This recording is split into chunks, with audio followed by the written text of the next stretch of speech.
All right, ladies and gentlemen, boys and girls, children of all ages, welcome back to the Clockwork Nexus. It is Monday night, which means we are here for another session of Shattered Awakenings. It's a little slim with the party tonight, but it's okay. We got four, which is honestly the ideal D&D party size anyway. So we're going to see what we can do.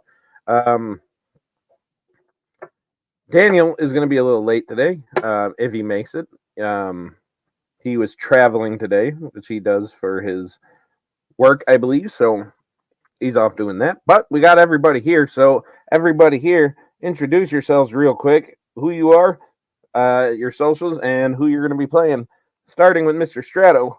Take us away. Hi, I'm Stratosphere. I'm playing Ori Kythera, the Air Ganassi Druid.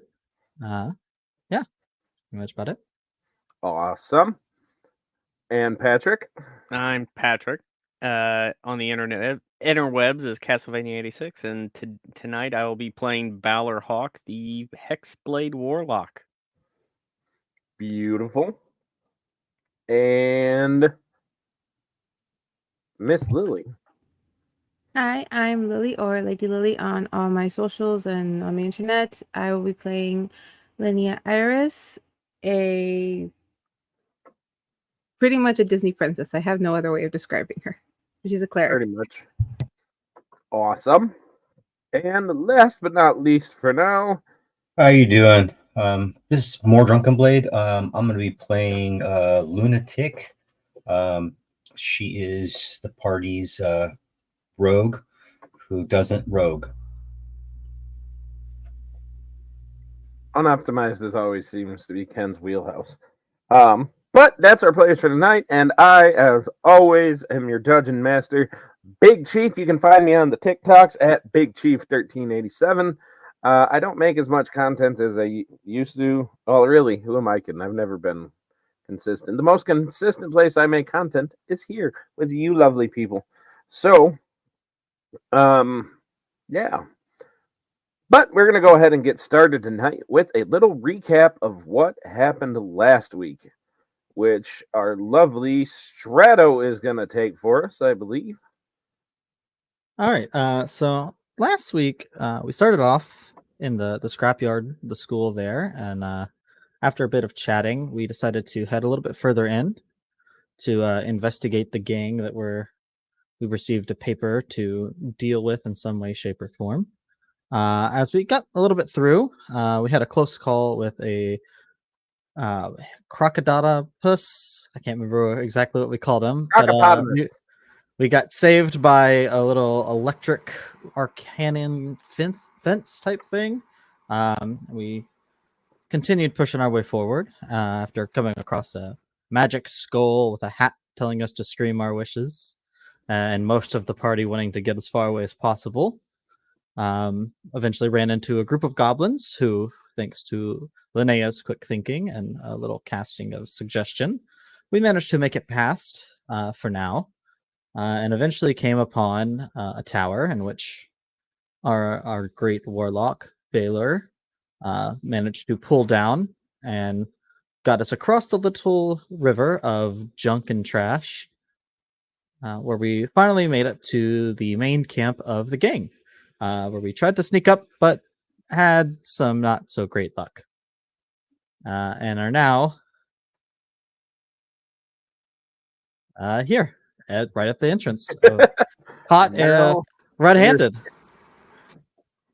Well, you guys were invited in to converse with these people. So I will say they have went in and they are currently awaiting you guys. You guys do see your dwarf barbarian friend. He just kind of doesn't really think much about it and just walks right in because that seems right up his alley, and because he's not here to object. We sacrifice him to the gods so he can leave. So he can leave. But the doors are being held open, and it is kind of obvious that they are awaiting you guys. There are two large furry humanoids that are sitting there by the doors that you guys have seen bugbears around, so you recognize them as bugbears pretty easily. But yeah, you guys are standing outside of this place. You have a moment. 3 of you are together. 1 of you is currently still off hiding in the scrapyard.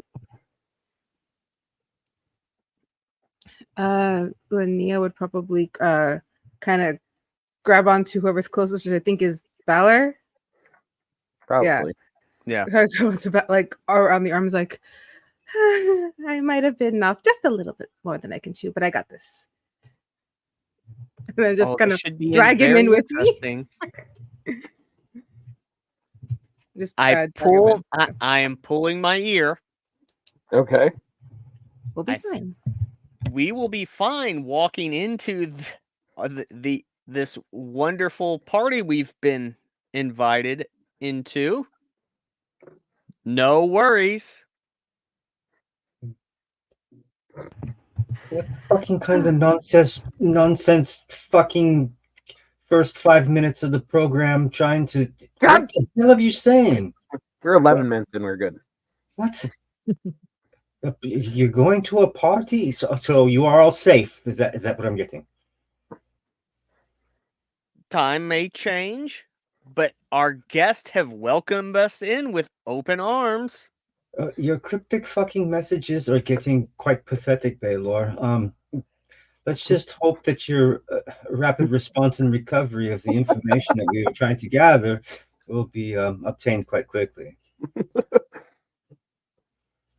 Dude, you guys are communicating this as well as that scene in Super Troopers.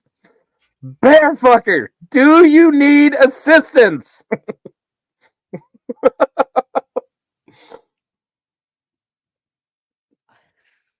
I guess I'll catch up with them. And I will commence Operation C4, and I will ice tea. I will point out that the way the earrings work, this is a constant group chat. There is no individual DM with these earrings. Like, you guys are in a constant group chat. So you guys are hearing Baylor trying to make this cryptic thing and hearing Luna's just frank, like, the fuck are you saying type response. Are you guys doing anything with that, or are you guys just... So because I was not to separated... laugh. So since I was originally separated, I'm now walking towards them. There's nothing around me, so I'll just go in there and say, we're probably going to die.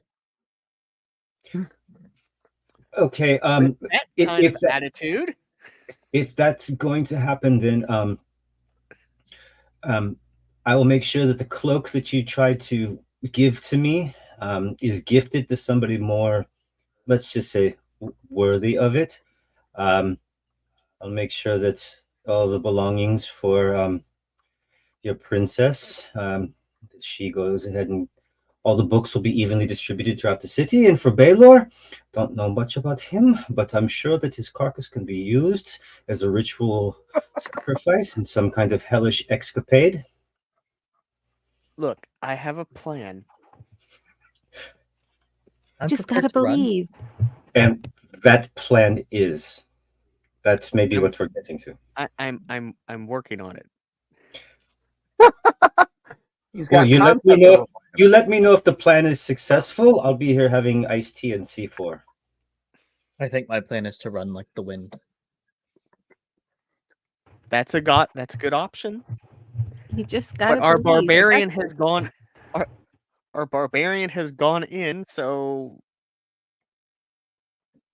can't make an omelet without breaking a few eggs, they say.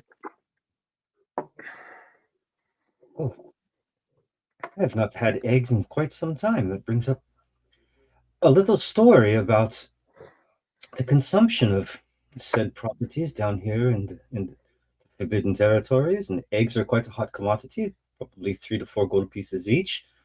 If you happen to see any of the Hippogator's eggs, those are quite valuable.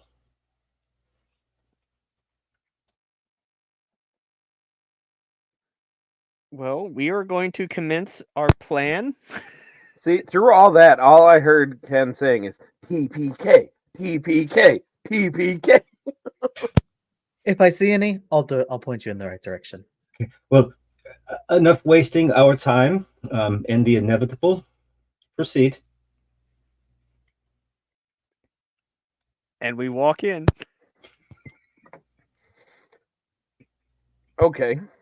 So you walk in, and the first thing, so you see the two hobgoblins are sitting there at a table, and they have a large bottle of a completely clear liquid just sitting right next to them. There is a definite odor coming from it. Again, just the general smell of pure alcohol. But you walk in, you do not see Zoltharic. I don't know how to say his name. You don't see Big Z there. Big Z is currently not in sight. But you see the two hobgoblins are just sitting there. Well, there seems to be a lot of good times going on here. Are you celebrating something in particular, or is this just a typical Friday night? Just celebrating life, brother. That is it. No more, no less. That is the best reason to have a party. So life is good. Sit, join us. You intrigued us with your talks of possible escapades in the upper city. We wish to hear you out. Okay. I pull out a chair and sit down. Linnea also grabs a chair and kind of sits and like primps herself a little bit. I'm gonna sit on the dirt. Please excuse our friend. He isn't from around here and marches to the beat of his own drum is a nice way of putting it. He listens to the stars, and that is important. I think he was dropped on his head a lot as a child. You know, the fumes from all the sewer systems, you know, they make you act weird, and I think he's... I can hear you. I'm right here. So they're just kind of sitting there waiting expectantly, like watching y'all like... Well, to get to the point. So I brought up to you... I would love if you got to the point, because... Yeah. Like I mentioned, the possibility of raids in the upper city is very, very much viable and very foreseeable because we have limited resources down here. Eventually, maybe you'll have them all. And even if you have them all, remember, there are other people who are just as messed up and could start like making their own clubs and causing problems for you. Now, if you were to join, not us particular, but specifically the uprising movements, I don't want to give name, but just uprising movements, you would be able to attack the upper cities while destabilizing them, making it easier for us who want to actually destabilize the entire government. And you would get better spoils, more better quality, more of it. You would be able to expand. You could even have locations placed there.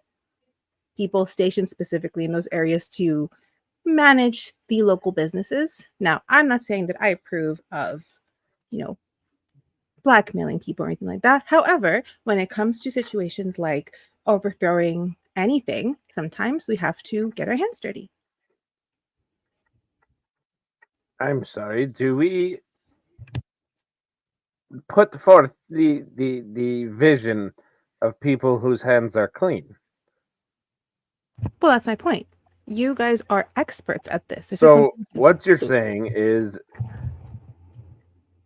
we can continue to do exactly what we do now and eventually get to the upper city to get the spoils anyway, or we can join this movement and still do the exact same things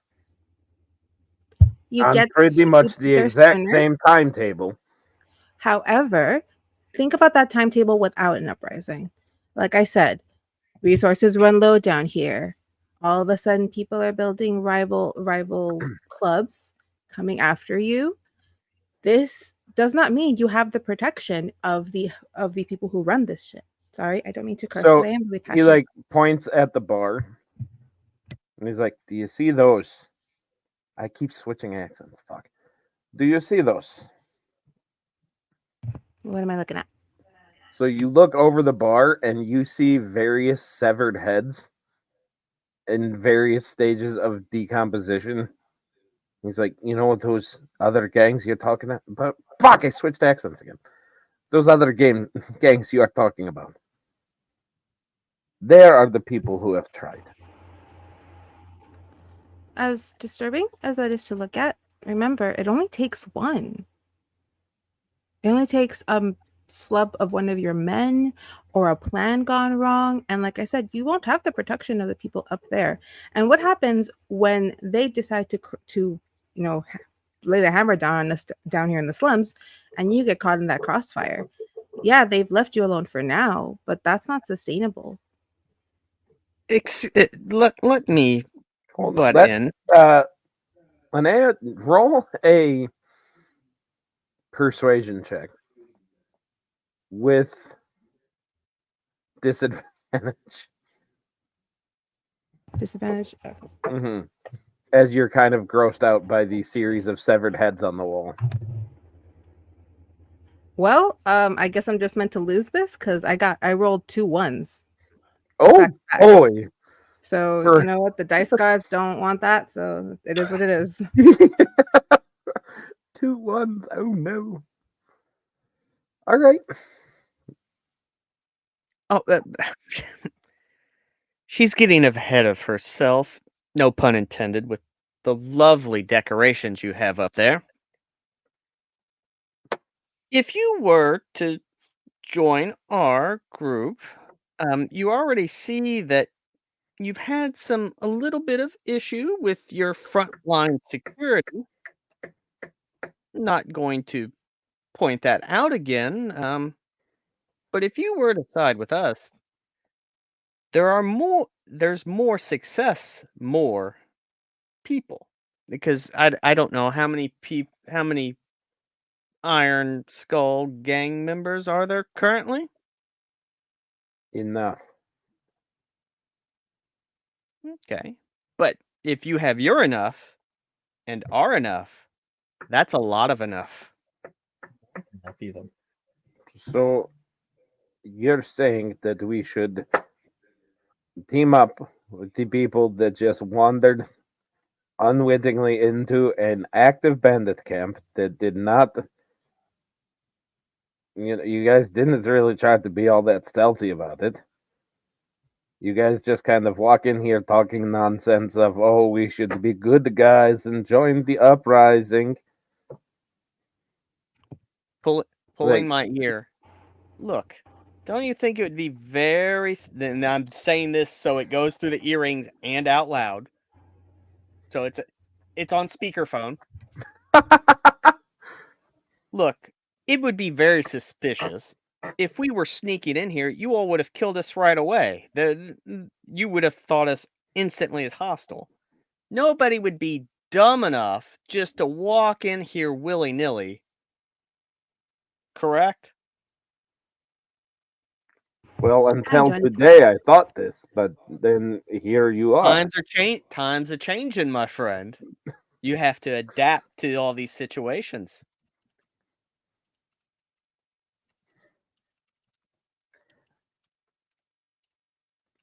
Yes. What's better than Yeah. It's a lot of times are changing. And what are you doing?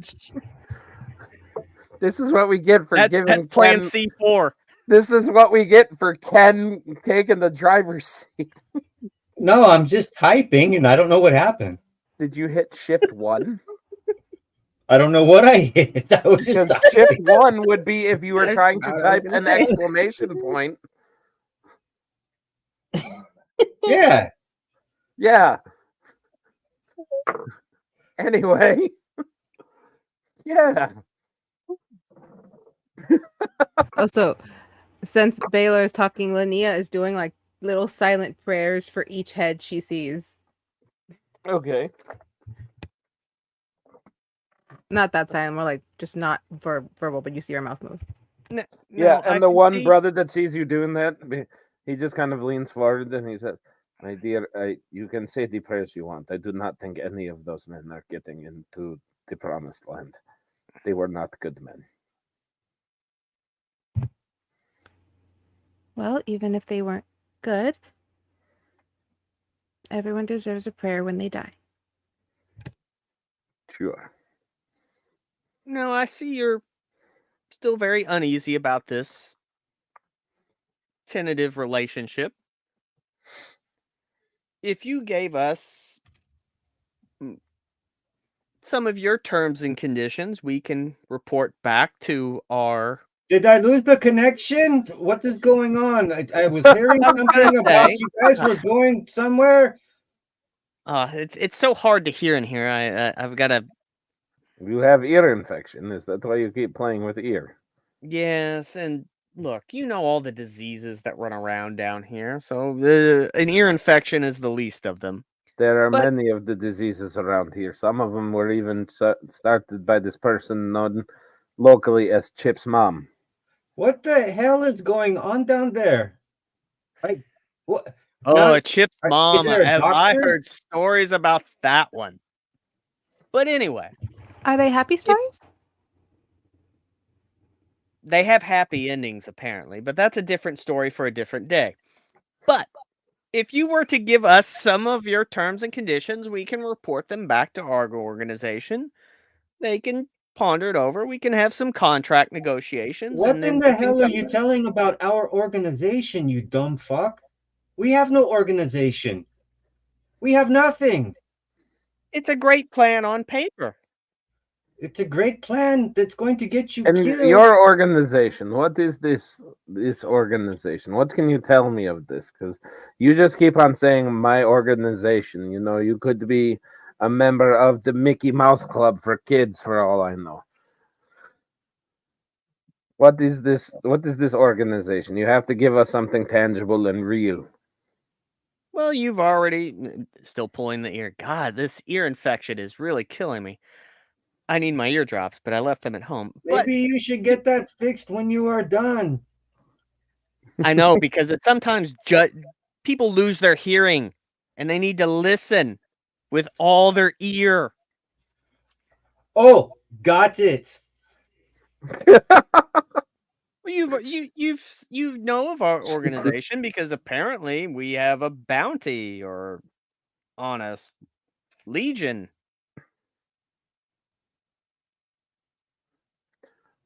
So you are members of Legion? Not full members. She's not. I am, and so is Sitting Bull over here. She's kind of learning the ropes, so look, we're kind of that black ops thing. They don't... if something happened to us, they would deny. Oh, you are black ops. Yes, they would deny any correlation with us. What is everybody's passive perception that is in the room? You three. 16. You need a folding shovel. There's a lot of shit that's being thrown around up there. 13. Can you at least describe the room to me and how far it is from my location? This is a very nice guild hall you have here, and with all the alcohol here, man, you all must have lots of parties in here. Yes, many parties. So Ori and Linnea, what are your passive perceptions? 16. 15. Okay. So Linnea, you can make this dex save without disadvantage. Valor and Ori, I need you to make a dex save with disadvantage. Because Linnea, you see one of the brothers, their hands kind of goes under the table. And you definitely see him make some kind of a motion, and you just get a bad vibe from it. So everybody give me those dex saves real quick.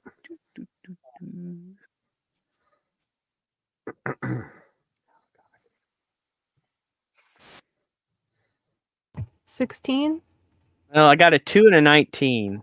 I'd rather have the but unfortunately, you get the 2. Strato, what you got? A 5. A 5.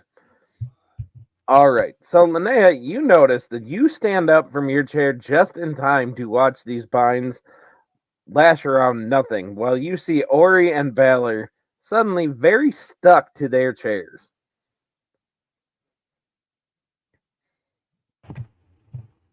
She would probably get up with a bit of a twirl to like avoid the vines. See them get caught, but that is not very nice. We have done nothing. We've been sitting here listening. We're not going anywhere. It's unnecessary. I understand, but still unnecessary. So as you're saying that, you feel a hot breath directly on your neck as you hear a low growl from something very large, and you notice that you did not see the Black Panther thing that was walking around with them before. Got it. As your hair just kind of starts to breeze forward a little bit and then gets sucked back as something is breathing. I was like, I'm sorry, I don't mean to be rude, but I do have boundaries. Being touched is a little awkward. And you hear a roar behind you. Well, that's powerful, but my previous statement still stands.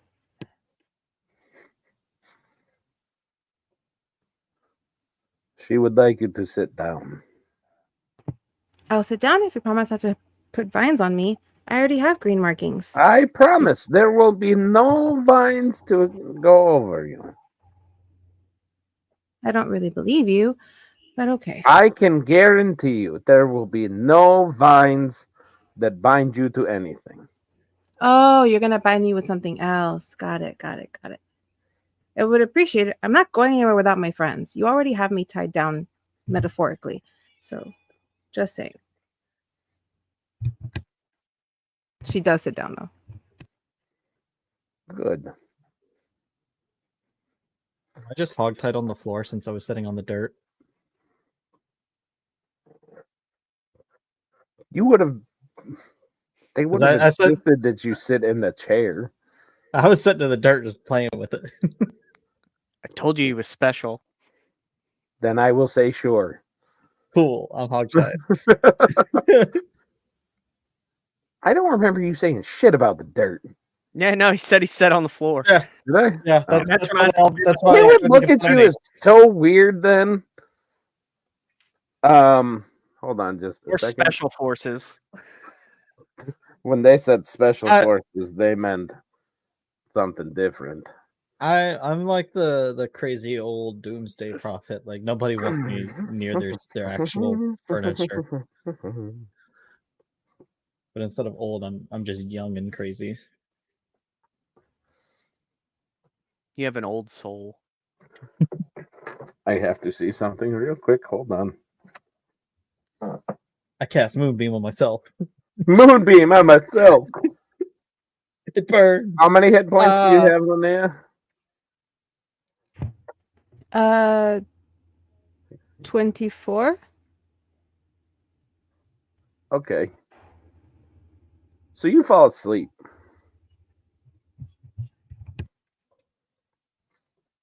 Are you able to be put to sleep? Oh shit! No, you're. I'm an Eladrin. You're an Eladrin. Fuck. So you start to feel sleepy, but then you don't actually go to sleep because you're an Eladrin, and you see a frustrated look on the hobgoblin's face as he just kind of looks at you and just. She yawns. I'm gonna need a long nap after this.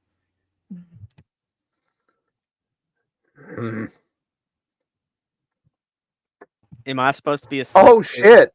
That would mean if it didn't work on you, it would immediately go to the next guy. It won't put me to sleep either. Good night. So just Ori on the floor falls asleep. Hogtied.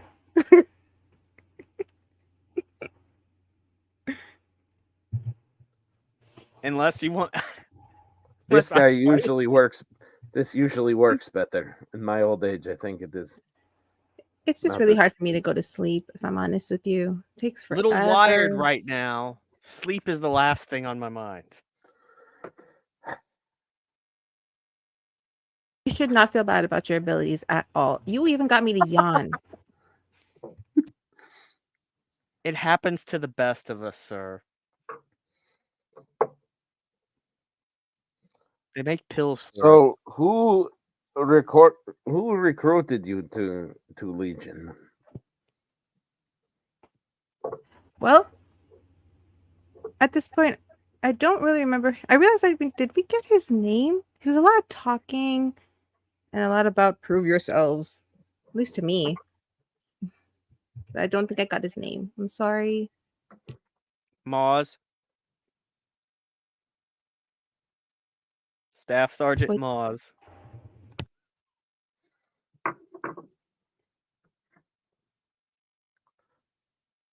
That is interesting. And how did you hear about Staff Sergeant Maz? We're a special group of individuals, and he recruited us personally. Oh, did he? Yeah.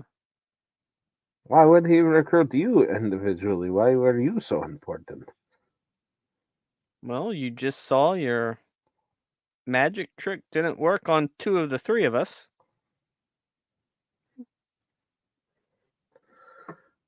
I know many magic tricks. Oh, do you like magic? Oh, I love magic. It is one of my favorite things. I do too. It can make beautiful things, even when it has to do bad things, but still beautiful things. I don't think the magic that he's going to show you is going to make beautiful things. I can make beautiful things with my magic. Balor, I need you to make a wisdom save.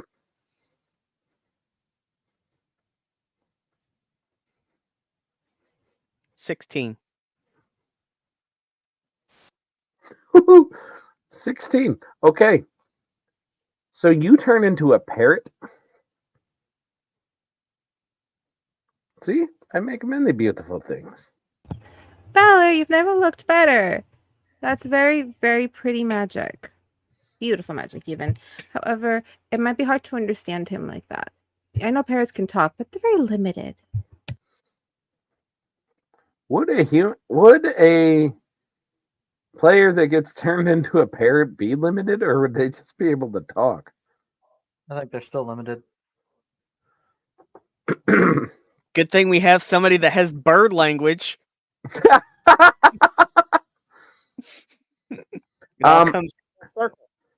At that point,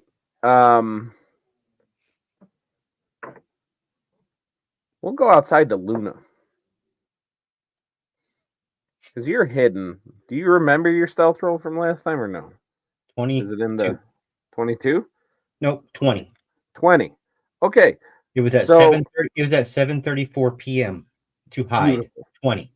Beautiful. So with a 23,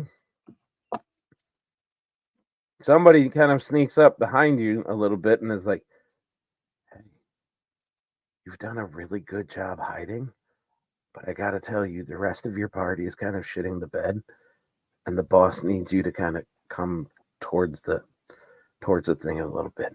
It's okay. I got to be honest. This is all bullshit. It's just a test. There is no real gang, but they're kind of just fucking it up real hard. So Maz and the other guys want to see you kind of over there in the bar type area." And you look over and there, go ahead. You see a guy that's in like full, like he's got the little beret on. He's got the like urban camo, like the bluish camo going on and everything. And 23. 23. He is being 100% honest. Your party is, in fact, shitting the bed hardcore.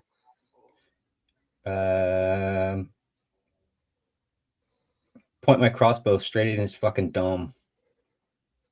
Yeah, that's fine. Well, it seems that I don't believe you, not even one bit. Okay. So what I want you to do is I want you to empty your pockets for me and drop all of your weapons and all of your gear. Not a problem. And he kind of like reaches into the pocket and just kind of does this, and that copy of him just disappears. Awesome. I'm going to use my dash and run as fast as I can. Towards the party or away from it? Back towards the portal or whatever that thing was. Towards the... He just appeared. But as you get out of your hiding spot, you do see 3 other copies of him. Awesome. I just keep fucking running. Okay. So, what do you do? What the... What do you want by now? I'm running for my fucking life. It was an ambush. So you run into a whole unit of these guys that are just waiting out, like not that far down the way from you guys, like, or like towards the way out. They're just kind of all walking in, and they're like, "What's up? What's up?" No, they kind of like blocking. They're like, "No, we're going this way. Come on." I don't want to go. It's all good. I don't know you. I don't know you. What's your first name? Fuck you. That's an odd name. Fuck you. You got the Jeremy. very interesting name. My You. name's Jeff. Have you ever seen one of these before? name is Look, Jeff. I'm not going to harm you. I'm going to put my crossbow My away name is from Nick- you, and Oh, yeah. then I'll reach into my hoodie and pull out. This is a flask of fire water, literally, and drop it. So you took alchemist fire, pretty much, Yup. And drop it right at your feet. right at our feet.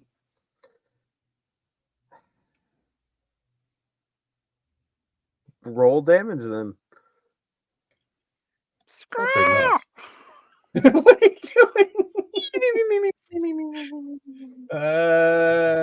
That one. Mania's trying to get Ballard to come to her arm because she wants to pet him. Not even trying to wake me up. You just 4 points of damage. So you Ow! just see them kind of sitting there like, "Oh, fucker!" Like kind of like patting themselves down. Ah! And they're And like, then, "Look, you got here, which gets you this," and he throws you a pouch of 10 gold. If you would please come with us, there is much more of that to go around.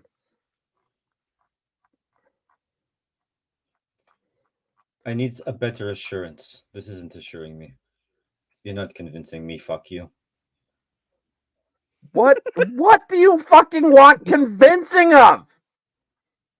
Well, your friend fucked me, and you fuck you. Fuck And then off. there's our party who's fuck us.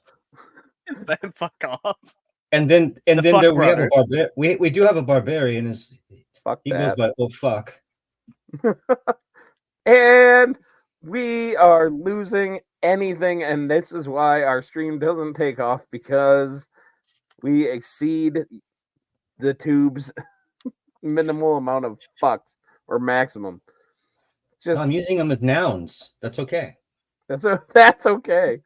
I'll walk back. I don't care. Okay. We're gonna The whole fucking family. Fuck you, fuck me, fuck that, fuck them. fuck off. Dishonor We're on gonna you. definitely fuck. Dishonor on your cow. And fuck this. No, your whole family. Fuck this. All right. So you do come back, and yeah, you get walked in, and you see the party is sitting there, and you guys see all of the soldier looking guys walking up behind them.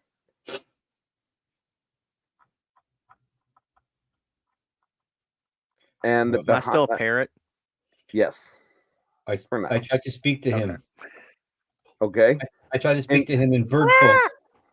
Also, my Okay. book has not left my pouch, so everyone moves on, but my pouch starts to move at the sound of the I'm a soldiers. fucking bird. So as you start to talk bird to him, you know, like Valor, you hear him perfectly, like in as well as if it was common. You are all screwed. What do we do now? We're all going to die. I still have a plan. Oh. Who are those guys? All right. Smells like alcohol in here. I didn't drink any. There's lots of that in. Let's firebomb this place. So as you guys are having this conversation in bird folk, you notice one of the brothers waves his hand, and Valor is now back to his normal self. His hair just a little more colorful. Instead of the straight blonde, it has just the faintest hint of other colors to it. Like red and green. Yeah. Christmas colors. Just barely though. It's like a skunk streak. The pagan gods have cursed your hair with some kind of weird coloring. And you see like the heads on the wall disappear. Ori remains asleep. A lot of just this kind of decrepit bar facade just kind of disappears, and now it looks more like a barracks of sorts. And from the back of the group, from behind Luna walks in Maz himself, and just kind of he sits down across from you and is like, I must commend you on a completely unique approach to this. It had promised until you started to open your mouth. Well, you didn't hear the rest of the plan. You gave away my name, like, at the slightest ask. This is not a good thing. But I'm gonna go poke Ori in the eye. Okay, you go poke Ori in the eye? Wake up, fool. You get a clawed mark. You take 1 point of damage from a little clawed paw. Just bang. Wake up. Ah, it's like a moonbeam. Cast moonbeam, quick. It will help us all. Cast moonbeam, quick. I'm using deception. Oh, Jesus Christ. I'm using it. All right, I'll roll an insight. Oh! What did you get? A 7. A 7. Or you just have to beat a 7, or I got an 18. Okay. You very obviously tell he is full of shit. I'm still just like, Maz, look, you didn't let me explain the plan before you turned me into a parrot. So see, you named me by name. Yes, but would you let me finish? It's part of an elaborate plot. See, they were going to let us go. We were going to rat them out to get them wiped out. Because Ori was in a location. Who are you going to rat them out to? That's exactly what I was thinking. What's the name of the corporation again? Arcanine? Arcanine. Because apparently Arcanine's looking for Legion. We were going to say they were the Legion headquarters. They come in, firebomb them, bam! Hey, Maz. Yes. So not only did they try to sell you out, they tried to sell everyone out by going straight to Arcanine. Seems kind of implicit, don't you think? I was being Where the hell were I really you? wanted them to join the uprising. You abandoned us. all I did was make a detailed map of how to get here step by step. I abandoned you? No, I watched a group of fools get jumped by 12 people. And yet we're unharmed, except for Ori, who just got hurt by you. Yeah. I also got attacked by a cat. Yes. That's vicious cats. And you were sleeping on the job. I feel very rested. You Hold are on an a second, H. Maz. To our defense, all you gave us was a piece of paper with a location and a name. Yes, and part of this whole thing is to see what you guys do with it and to see how you respond. You wouldn't have been able to hurt any of us. Let me assure you of that. But Well, we didn't try to hurt anybody. We were trying to. Oh, I know, darling. Well, wait. The wait, boopless game. If this is all an elaborate ruse. What about that goblin that got butchered out there? I'm sorry, did you not just see us dismiss a massive illusion? No, I was. And then he like waves his hand again, and you see a goblin appear, and you see the giant Black Panther looking thing chomp down on him, and again gets splattered with blood that you guys are able to tell at this point is an illusion because it happened in the exact same way. Oh. Well, regardless, I stand by what I said.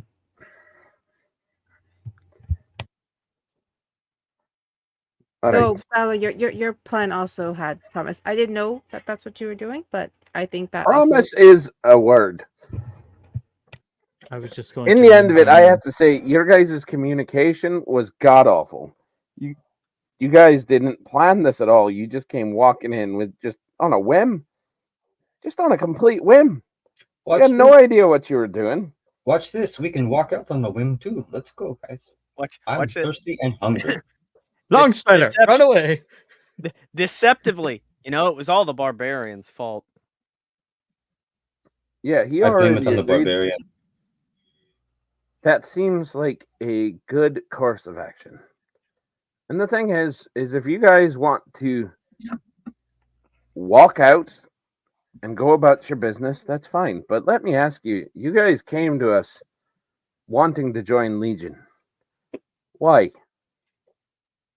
I know, Luna, you just wanted to get paid. You have made this abundantly clear every single step of the way.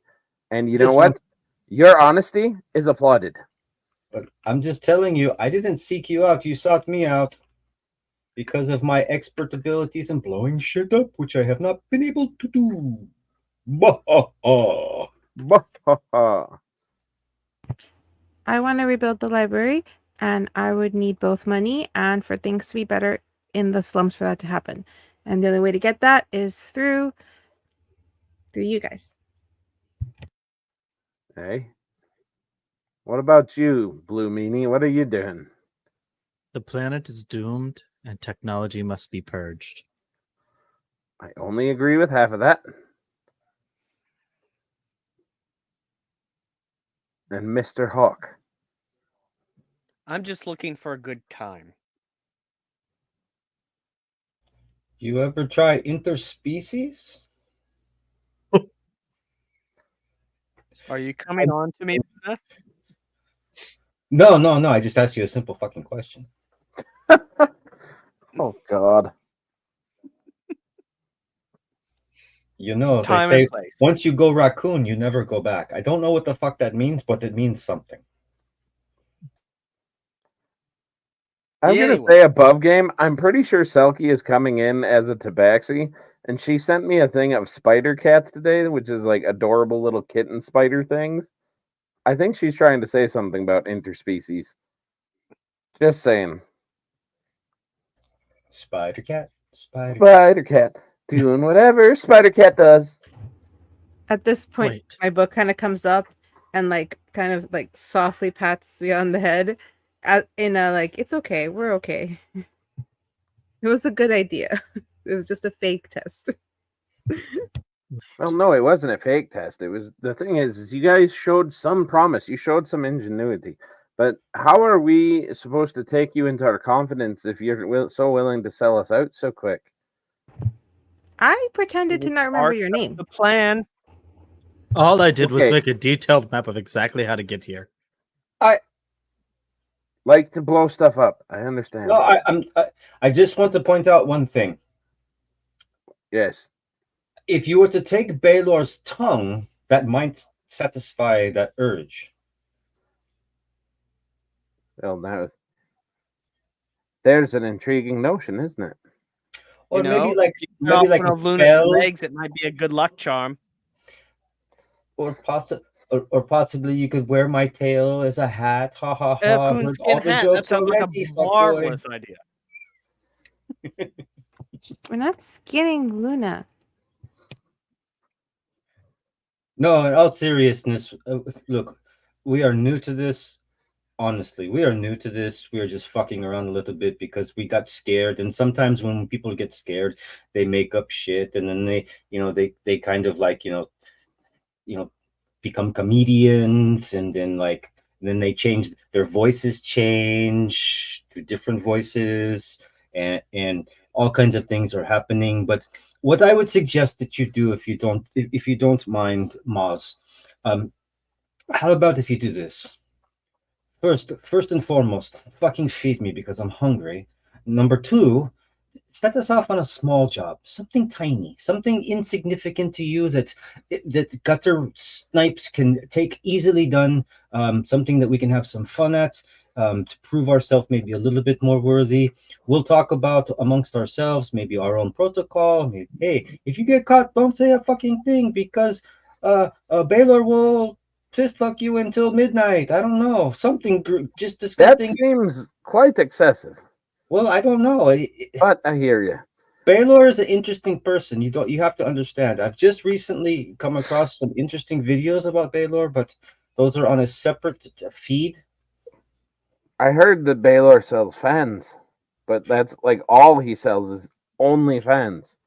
Just fans, just like just the big fans. Yes, the fans with the feet on it, and then there's ceiling fans. Ceiling fans. Ceiling fans. Yes. Fans once.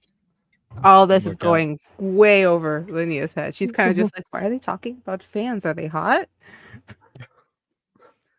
So maybe the feet lamps. Yes. Maybe so. Maybe we could just go do something. Okay. How many of you have been down to the surface before? Out of the city? Ori has, obviously. Ori has seen freaking the sparkling lights in the sky. Nope. He may have been in my dreams. He falls asleep all the time. No, the only one of you that has been I see them in my dreams.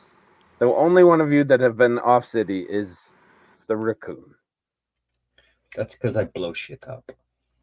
I know. We are well aware of that. I am blowing up this stream as we speak. You sure are. No, that's not blowing up. That's torpedoing. That's something different. No, I'm not torpedoing.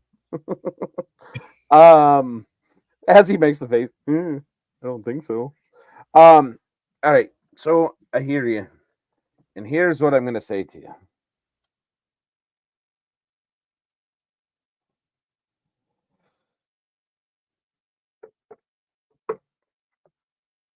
We have a job that's going to send you down to the surface. We will get you aliases and cover so that you guys can take the cable cars.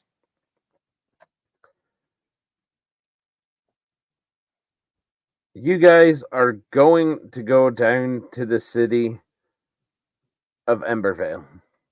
That is where the cable car will land. You guys are going to head north to Oconowood. Oconowood is O-C-O-N-O Wood.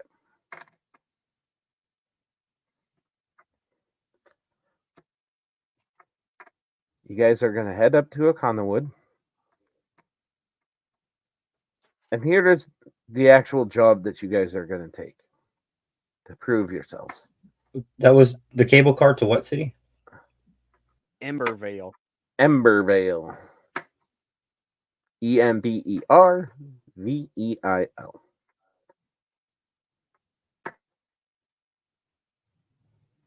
I lied. Vale, according to my notes.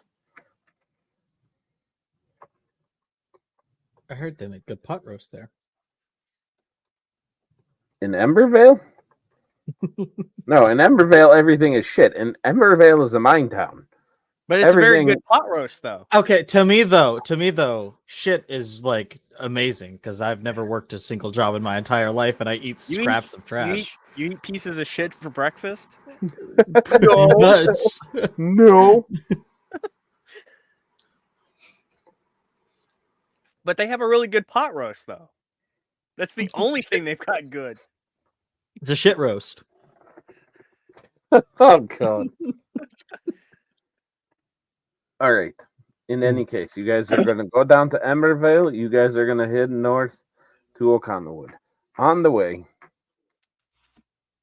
there is going to be a group of men that tried to take you.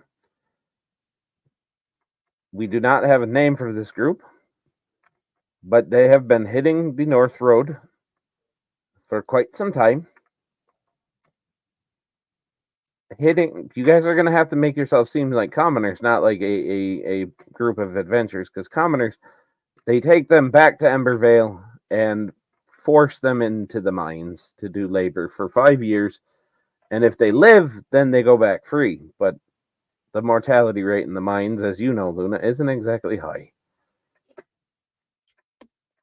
So, take out this group. If you can find out who they are, what they are, who they're working for, good. But let me be explicitly clear this time.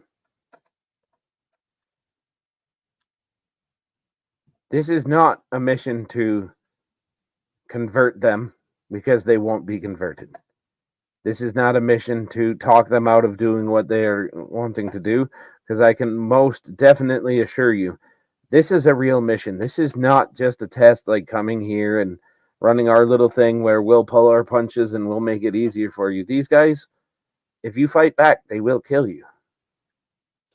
If you don't, they will put you into the mines where we can't guarantee your safety. You need to take these guys out. If you can keep them alive long enough to find something out, fine. But they need to be brought to their end.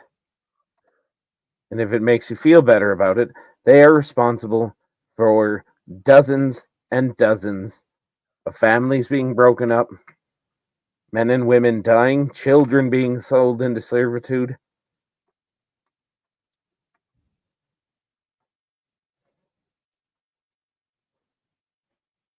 I feel like everyone's looking at me real fast.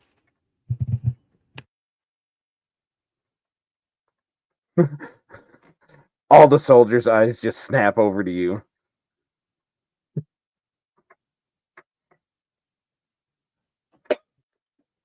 To their end, Linnea. Mm-hmm. And he kind of like steps up and he's like, I know that you have a very positive outlook on the world, we'll say. And I'm going to warn you in particular, you're going to see many beautiful things. A whole world that you only dreamed existed. A whole new world. Thank I will fucking stab all of you.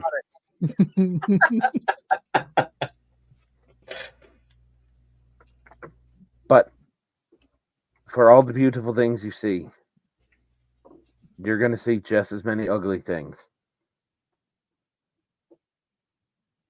I've grown up around ugly things.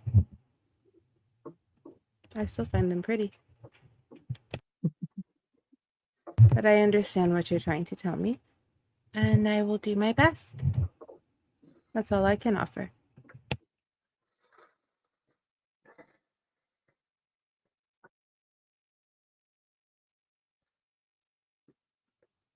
Okay. I hope they have a literacy program. We could engage them in combats of wits. Well, and if it was just a combat of wits, I don't think it would be much of a combat. They're not, well, most of them anyway, don't seem like the smartest bunch, but that's how you keep people under your foot. Keep them uneducated. I think we should take them back to the school and educate them. Yes, right. That's not going to work. And he kind of snaps his fingers, and kind of a gopher in the beret and the like bulletproof vest and the like combat boots and in pants and everything kind of walks up and he hands him just these 4 booklets. Did you say a gopher? Yeah, like, okay, not a literal gopher. I mean, like, that's what I was thinking. Not a literal gopher. I saw a little as in a go for this, go for that, not an actual gopher person. No, he's a gopher now. He's a gopher. No, he's a gopher. He's the gopher you I start talking to him and gopher. His name's Caddyshack. You guys watching at home, this is what I deal with. Can I handling check him to come join us? Sure.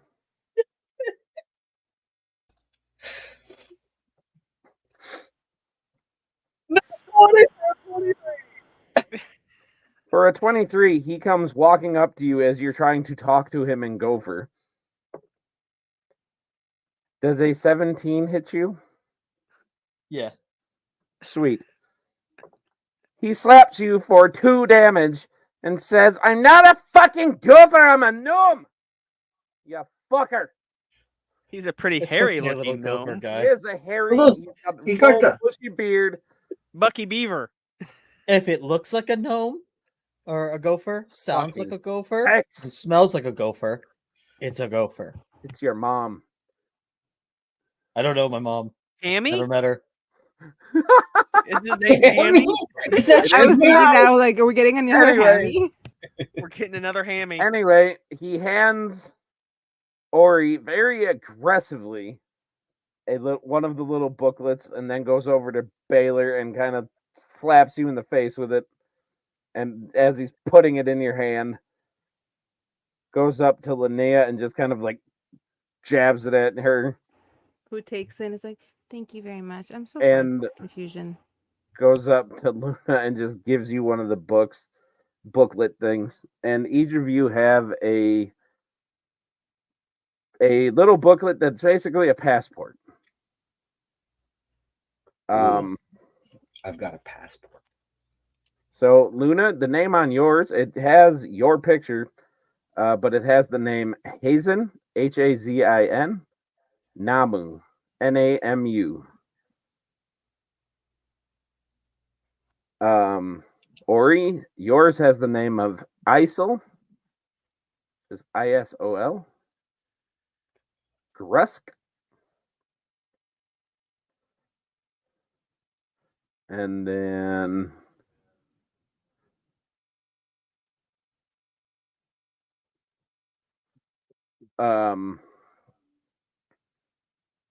Balor, yours says Roric, Roric. Green Smile.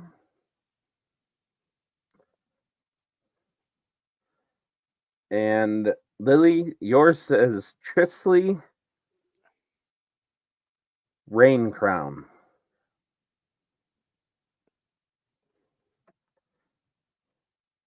Now make sure all of you write those down because I came up with those using Fantasy Name Generator and I'm not going to remember them, so I'd appreciate if somebody sent them all to me. What's the name of the barbarian? Did we lose him? Did he get stuck in Fudge River? Without a paddle. He has already agreed to join and he has agreed to go out ahead of you guys a little bit. We'll see if he joins you guys. Well, what is his name, just in case? His name is Fook Me. I'm just kidding. It's not. Fook Me, Fook You. The name on his is Belram. Not much better. Belen? Meass. No.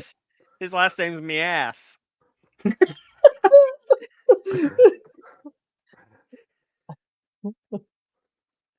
Jesus Christ. Belram Kind Grip is what we're going to call it. Oh. All right. If he doesn't like that, he should be here to object. But does anybody hear him object right now? I do not. Nobody else does. That's his name. Belram Kind Grip. These are your aliases as long as you are on Legion business. They are registered names. For all intents and purposes, these people exist. A full financial history has been produced. All traveling documentation has been produced and approved. These people can move freely amongst the cities without suspicion. Awesome. Let's go up to Dawncrest and say hi. Okay. Well, now I'm going to suggest, just because they are legitimate and they do make you guys, appear legal up there, if you guys act a fool, you guys will bring attention to you.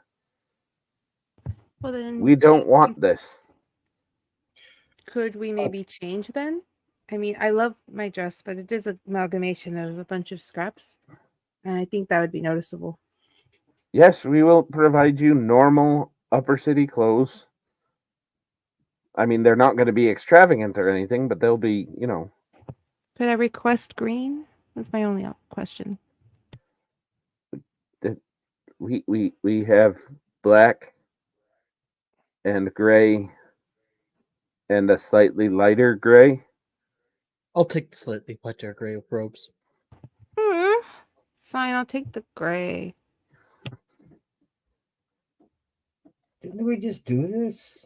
I don't want any more fucking clothing. Well, you can have this jumpsuit that is blue that makes you look like a janitor. No, I don't want it. It's so fucking ugly. I don't want to wear it. Okay. Can I use my question above game? Can I use my calligraphy tools with paint to paint on my clothes to make them look nicer? If you think that would be a smart thing to do, absolutely you could do that. What? She really doesn't like gray. She wants green. As you see as you take your tools, people are sitting there looking at you like, but nobody's going to stop you. I'll walk over to her and be like, wait until they're not here and then do whatever you want. This is going to take time. I have to start quickly.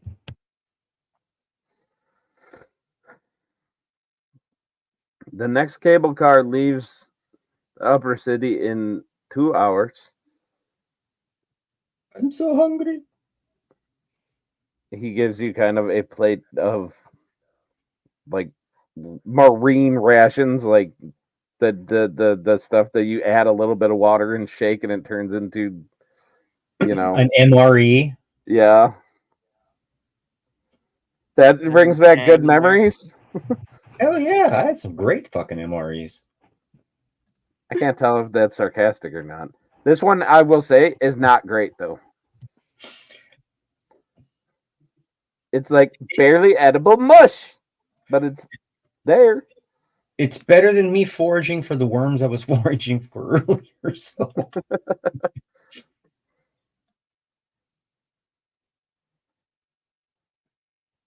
She's telling you to go on a diet.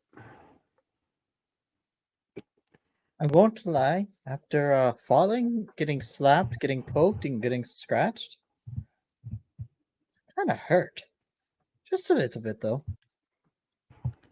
She finishes up the design on the edges of the cloak. Like, that's just the edges of the clothing, like just the edges. Like, that's gonna have to do. How long did you take to do this? Probably about 30 minutes. Awesome. You guys have an hour and a half. We're late. We could do that on the Sky Train. I'm already dressed and stuff. Like, I'm done. Sorry.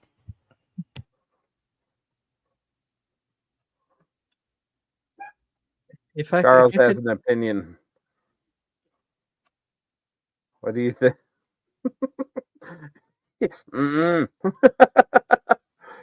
Anyway,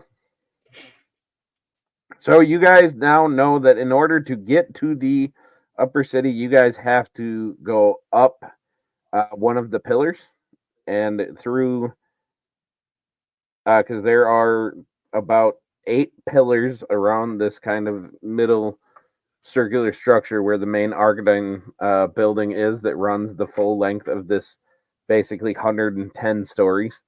So you guys have an hour and a half to walk up 110 stories worth of stairs and find an opening in the fence to get into the upper city, which they point out the pillars that have known openings. None of them are exactly safe.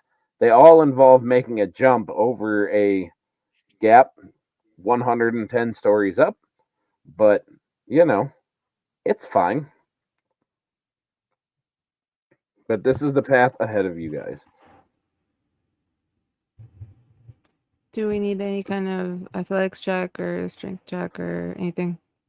I will say if all of you are just going up and starting to make the climb up one of these pillars, about halfway through, everybody give me a con save. Because I don't know how much cardio each of you guys do, but I can tell you 55 stories of stairs is a bitch. 17. 11. 13. 13. 15. 15. All right. So all of you kind of give the big huffs as you're just kind of like, whew. But you guys all do manage to not be exhausted yet. But as you guys are getting close to the top, does anybody actively look down or no? I will. Yeah. Okay. Yeah. So you look down and you notice that, yeah, you guys are about like 85 stories up, and you're just like, oh. It probably wouldn't bother. I'm Eric Ganassi, so this is like. Well, that's true. Like, I'm just kind of like, oh, cool. Neat. Look, guys, All it's right. really cool. Take a peek. Nope, not looking down. Take a peek. Linnea would try, but the book would like not let her. Oh, it can't be that bad. Okay, no. Okay. So you guys make it to the top of this pillar, and I will say that there's no. So you guys know there's no natural wind in the Undercity. It's all just generated from somewhere. And as you guys are getting close to the top, you notice that there is a kind of a loud humming noise that just keeps getting louder the closer to the top you get.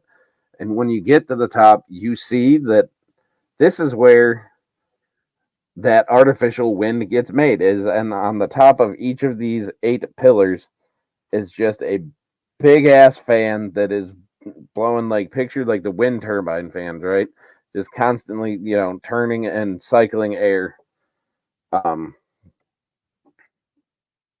And that turbine blade is kind of what's standing in between you and where you see is a gap in this wall that is pretty much separating the Undercity from the Upper City at this point.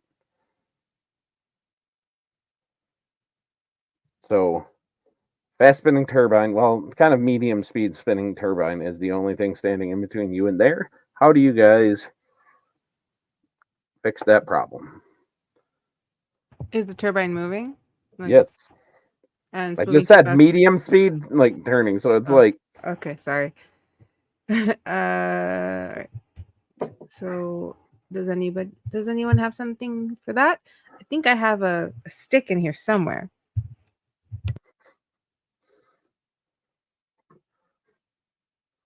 I saw this in a stage play once. There's no way around it. Uh-uh.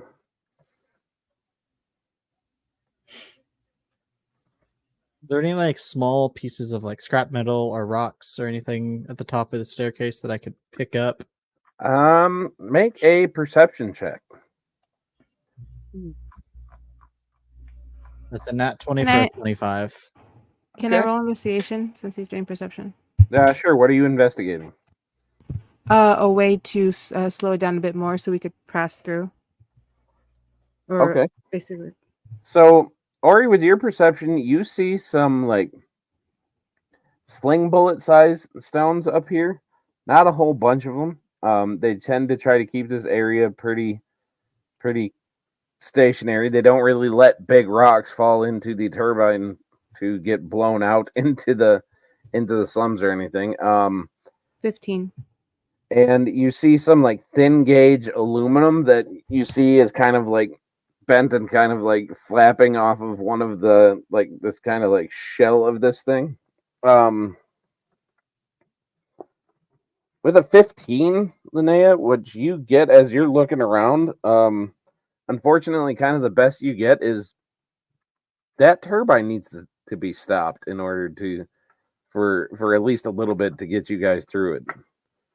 But with a 15, you don't like nothing is jumping out at you as a glaring like, yes, this is definitely the place to stop it. Remind me how big the blades are. What are they on one of those big wind turbines? Like on the big wind turbines, those are the like, size of a block, like of a yeah. I was gonna say they're like 70-something feet, I think, like that, if not more. Yeah.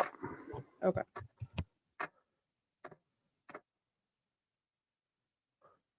Yes. You're saying that this turbine sits on top of it? Yeah. Are we where the turbine is? You guys are sitting right kind of at a door into the, like, you have to get across the area where this turbine is turning. So you guys, how far is the turbine from me? Probably about 30 feet ish. And we were inside this? Yeah, you're in a hallway coming out into this kind of area. And there's no electrical, there's no electrical panels or anything like that? Not that she saw with the 15, no. What I've noticed any with the 25? Hidden electrical panels. That's even better. You noticed that piece of thin gauge aluminum that's kind of flapping over there about 10 or 12 feet away from the door? Luna, is that flapping piece of metal, you seem to know a bit more about this type of stuff. Is that anything that could prove useful or maybe lead to a way to stop this? What are the dimensions? The flapping piece of aluminum. It's about 3 feet wide, and the part that's bent up, that's flapping over, you guess that would be somewhere in the realm of 3.5, 4 feet. Is it a door or is it just a random piece of metal? No, it's just a random piece of metal. You see some like where some of the rivets popped, and it's just hasn't been repaired yet. Yes, Linnea. Could we possibly remove the door and use it? Anything's possible. I would assume that somewhere in Luna's pack, that yes, she would probably have a screwdriver of some sorts to take a door off the hinges. All I'm really good for here is blasting things and attempting to read the future, and I don't think either one of those two are going to be very helpful. The future is breezy. So, why don't you use your breeziness to get to the top of this thing and see if there's an electrical box? Well, I can't quite fly. I can just make myself float like a feather. So if I step out there, I go bye-bye, and I never see any of you all again. That sounds unfortunate. Push. Does this piece of metal was or is attached to this thing? Yeah, like it's attached. Like you picture. That's what I'm trying to do. Yeah, like how the casing on like the inside part of the jet goes, right? How those panels are all set in and secured. It's like that. Just one of them just has been peeled up. Like it needs to be repaired. Just nobody has gotten to it yet. So it's just kind of flapping there in the breeze a little bit. So it's just I can look in there? If you got up to it, yeah. Okay, I get up to it and look in there. Okay. So at this point, the blades are just kind of in the constant motion. Not really generating much of a breeze, so it takes you kind of a minute to get up there, but you do get up there, and inside you see a whole mess of wires. Just bunches and bunches of wires of probably 12 to 15 different colors just coming around. Some of them are the same color but have like a black line running on them. They all seem indicative of something. Okay. Are you ready? Are you already down there? Aye, Captain. Yes. What are we ready for?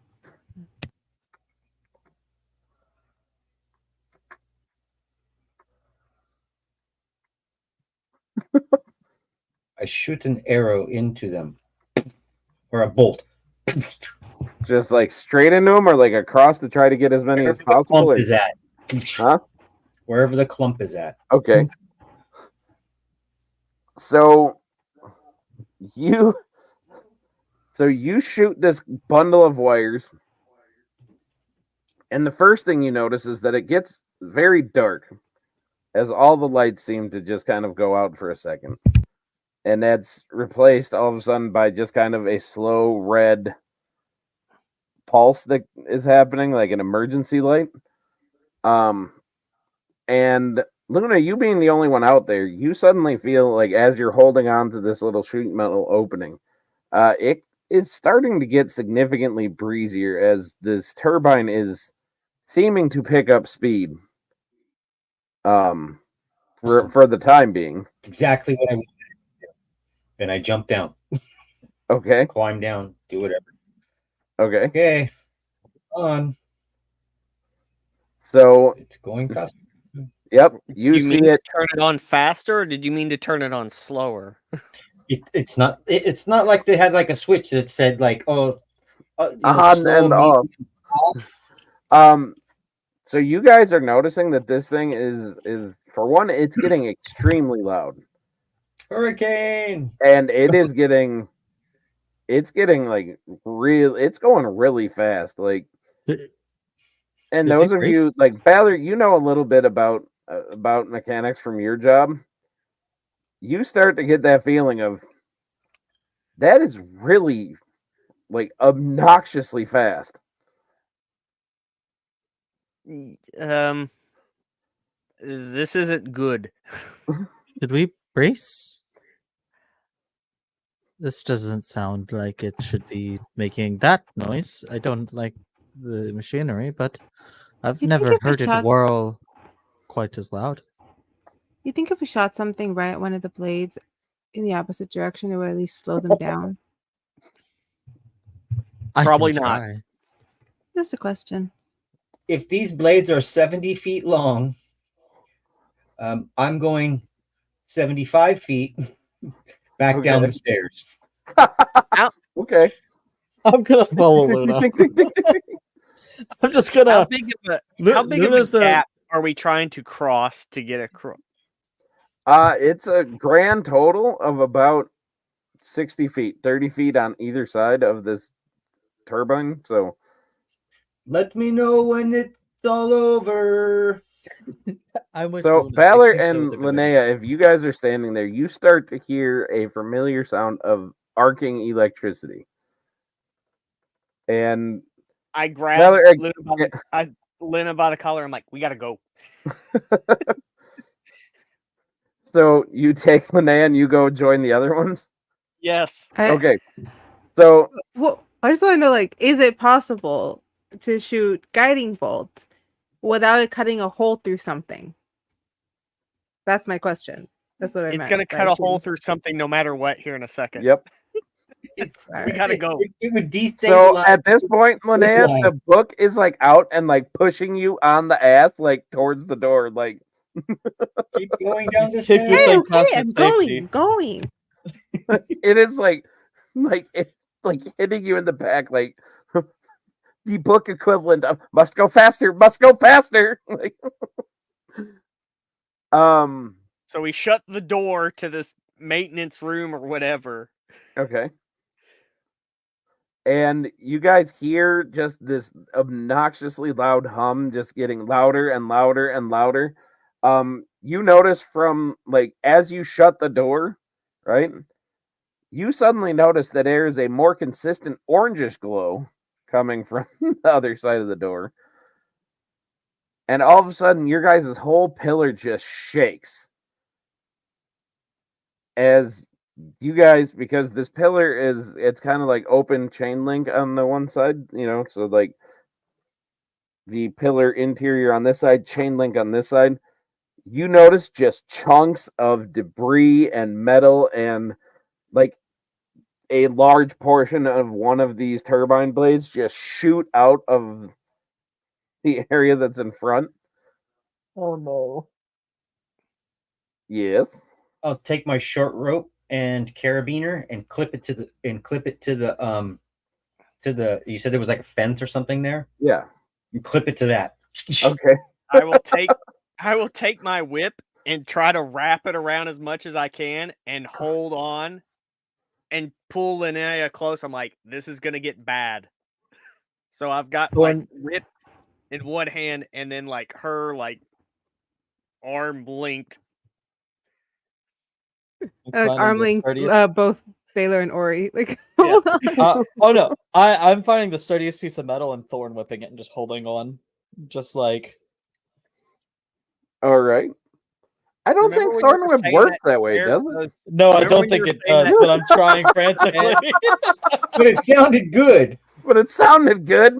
All right. Let him have it. So as it shakes and this debris comes flying, suddenly, like off to your guys' from the side you guys came up, like the door from up on high is just like it gets blown down part of the stairs and like right out the chain link, like right next to Ballard, like, and one of these giant turbine blades comes and you guys notice the stairs probably 8 or 9 feet behind you guys just get wiped out by one of these turbine blades and you see it smash down. You guys see some unfortunate houses down there or something like that get the debris that's like landing on it and just oh sweet Cathona. Maybe they weren't home. Look out. Or guys, we see it when it hits, right? There's no like okay. Guys, I'm getting a premonition that this plan's gonna backfire and we're gonna crush people's houses. Always the second too late. That's beautiful. Your stars have a delay because that just happened. Oh, it did. Shit. All right, but see it coming. After that, the shaking kind of comes to a stop. You guys notice the hum comes to a stop, and everything just kind of mellows out. And you guys notice in some of the holes, kind of above you and behind you, like you just see this slow red blinking, kind of, or not even blinking, like a fade in and out, just kind of sitting there. And so, what do you guys do in this moment? I think we better get going before like a maintenance crew or security comes to start checking this out.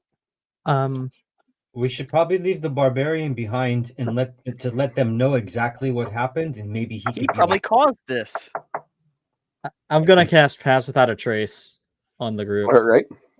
So that will add 10 to all of y'all's stealth checks. Stealth rolls. We need to. We probably should not be spotted coming out anywhere near the turbine. I'd unclip my short rope and see if I can make my way through the hole, whatever the passage is, or whatever. I got a natural 20 or whatever. Beautiful. I'll rewind my whip and put it back. You go, Rorik.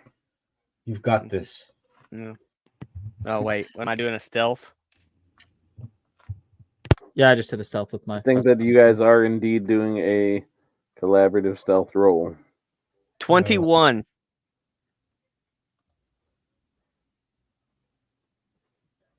Was that with the plus 10? With the plus 10. That was with the. Oh, so I got 33. That was not a plus 10. It's 19 plus 2 plus 10, so 31. Yeah, that's what I said. Oh, okay. I had a 13 plus 10, so I'm 23. 23, 33. Yeah. Luna, what are you? Are you stealthing with everybody else or no? Hold on. Yes, sir. Linnea just like pats Balor on the shoulder. Thank you. I could have died. But you didn't. See, now for sure Mist is gonna forgive you. So we're in dim light. What's the day? What's the day? What's the time of the day? Are we in dim light? Well, it was night and they had the moon So it's ish type thing. So yeah, it's night. Dim light. Gotcha. 33. All right.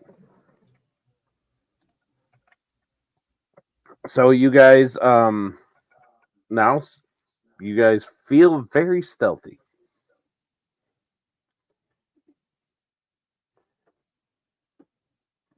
Continuing on. All right. So sneakier than Selkie's weird dreams about Professor Snape. You guys sneak through the turbine that is now, you guys, as you open that door, you guys see that it is just in pieces. The engine of it kind of up in the middle of this thing is now just, it is on fire and it is burning. One blade is still on it. The other two, like one is like 2/3 gone and one is like broken, like right at the bolts attaching it to the central hub. But it's not moving, and you guys see the spot across, and you see the spot that you guys were meant to go through. So you guys see a door that is like a maintenance hatch on the other side, very similar to the one over here, but then probably about 12 feet beyond that, you see that there's just a kind of break in the wall that you guys were that you guys were told would be up there. So yeah, do you guys make your way across and just do your thing or what? Yep. Okay. Yeah. I will say that you guys all notice, with no need to roll, just your guys' passive perceptions. Not that far after or in front of that door on the other side, you guys do see a big panel that had a very big red lever that seems like it is a literal on and off that's there. Just draining more of Arcadine's resources. It's fine. Another, I guess, perception. Are there any like security cameras in this area? That would require an active perception roll. All right. No, there's not. All right. I asked for the same perception roll with a nat 20 plus 6. It was 26. 26? And I'll take a There picture. doesn't seem to be any. Okay. You don't. So Balor is like looking down like floor level, saying, "No, there's obviously no cameras down here." Linnea, you more smart. Look up, and you don't see any, but you notice that there are a lot of holes in the roof, and there's a lot of damage, and there's a lot of OSHA violations. I mean, yeah. I think we're safe from being watched, but that might be due to the destruction. Then let's get If away. there were any cameras, they're gone now. Well, Right, we've got a carriage to catch.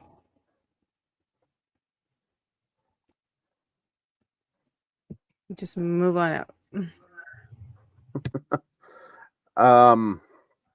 So you guys move on out. Yep. As you guys make your way through the little opening, it takes you through a little bit of kind of a tunnel of electrical wire and stuff like that. Some pipes of various sizes and uses. Nothing really specific. But you guys do eventually come out and get your guys' first view of the upper city. But before I describe what that looks like, we're going to go ahead and take us a bio break. So y'all watching at home, give us about 5 minutes to do what we need to do. And we will see you guys right back here in 5 minutes.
ladies and gentlemen, boys and girls, children of all ages, welcome back to the Clockwork Nexus, not Age of the Forsaken. That one is not here no more. Shattered Awakenings. That is what we are here doing. They just committed a minor act of inadvertent terrorism, blowing up one of the turbines that creates the minor, albeit important, breeze into the slums, because without it, the air goes stagnant. So some people are fixing to be very hot, but that's okay. You guys are, for the first time, stepping out. Well, you guys are witnessing from a literal hole in the wall, little passageway. You guys look out and you guys see, for the first time, the upper city of Dawncrest. You guys see bustling streets with shops lining both sides of the streets. Shops, restaurants. You see street vendors. You see just people going about their day-to-day lives. You see the typical congestion of kind of a restaurant-ish type club-ish district that you guys are coming out to. You see people flashing gold and silver around like it's nothing, buying drinks and just, tipping 5 gold like it's not even a thought. You hear music going in the background. Think your typical, your typical club stuff, that's kind of going around, just kind of. And off in the distance, you do see a overhead sign that says SkyTrain Railway, and has a big arrow pointing away from you guys. What are you guys doing in this time? Luna would look up at the sign and kind of be like, "Oh, so it's that way." Well, pointing whichever way it is. We should get going. We don't want to be late. You guys do notice, like looking at your watches or whatever, you guys got about 35 minutes before the train is about to leave. We have watches? Yeah. It's a sundial. I want a Casio with a little calculator on it. Go for it. You have. I want a game and watch. I have a game and watch? And I want an Indiglo one so I can hit the button and it's blue. It's blue light. Can I see the actual? Linnea, don't lie. Linnea has a Hello Kitty one. We all know it.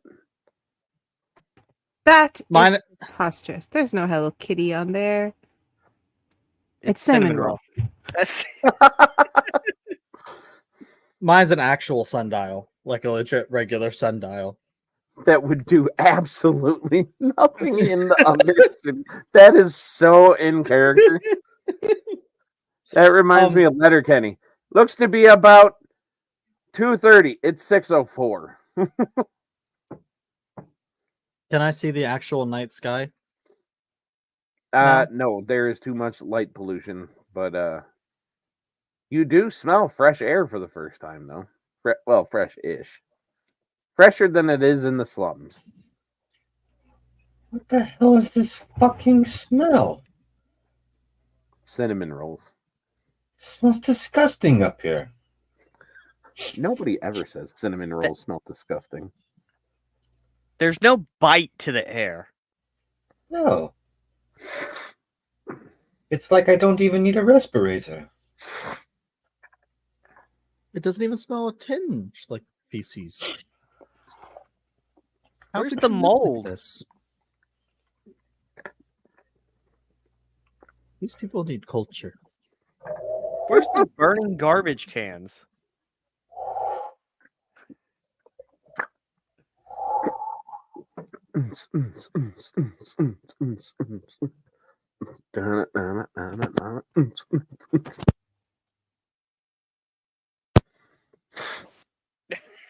Yeah.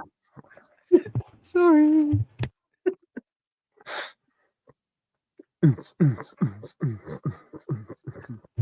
Okay, so are we walking past the nightclub or what's happening?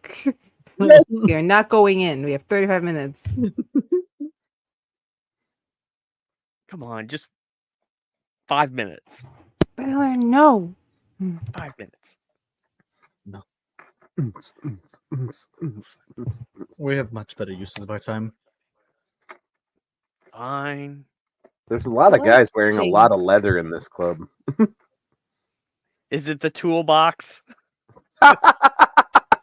It is now. All right, You ain't been had till you've been had by the chief. YMCA's playing. We gotta go. Young man. Why is there a construction worker, an Indian, and a police officer in there dancing? Why are they blasting Pony Club? Yeah. Look, What? the drinks have little umbrellas in them. And the glass looks clean. You guys see there's a thing like 10 gold. 10 gold for a screwdriver is what it says, and you guys see it's in the shape of like a bolt, and it's like got an LED light that's like doing the rainbow color thing in it, and it's just like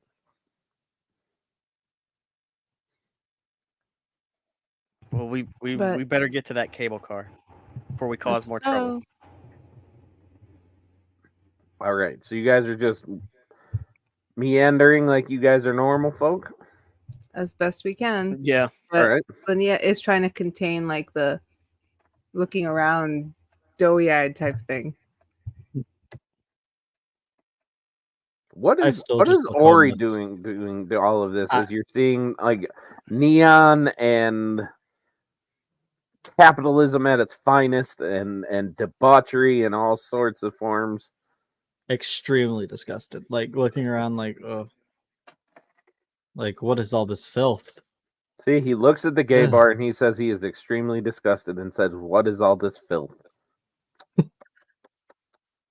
For shame. Are there any other raccoon people walking around? There are actually some. Okay. Not, I mean, they're not everywhere, but it's not exactly. Like, you see a few. Are there any people walking around? Is it like nighttime? Or is anybody walking around with a book? No, nobody has books. Sad. Everybody is just here. They have iPads. I will say, like, as you guys have your watches, and those are like a big deal for the slums. You see some people like they pull out like they got the little wrist thing that like blows out the hologram and all that kind of stuff. So they're like sitting there like swiping over there and like doing like obviously social media stuff on like a completely 3D environment because nobody cares.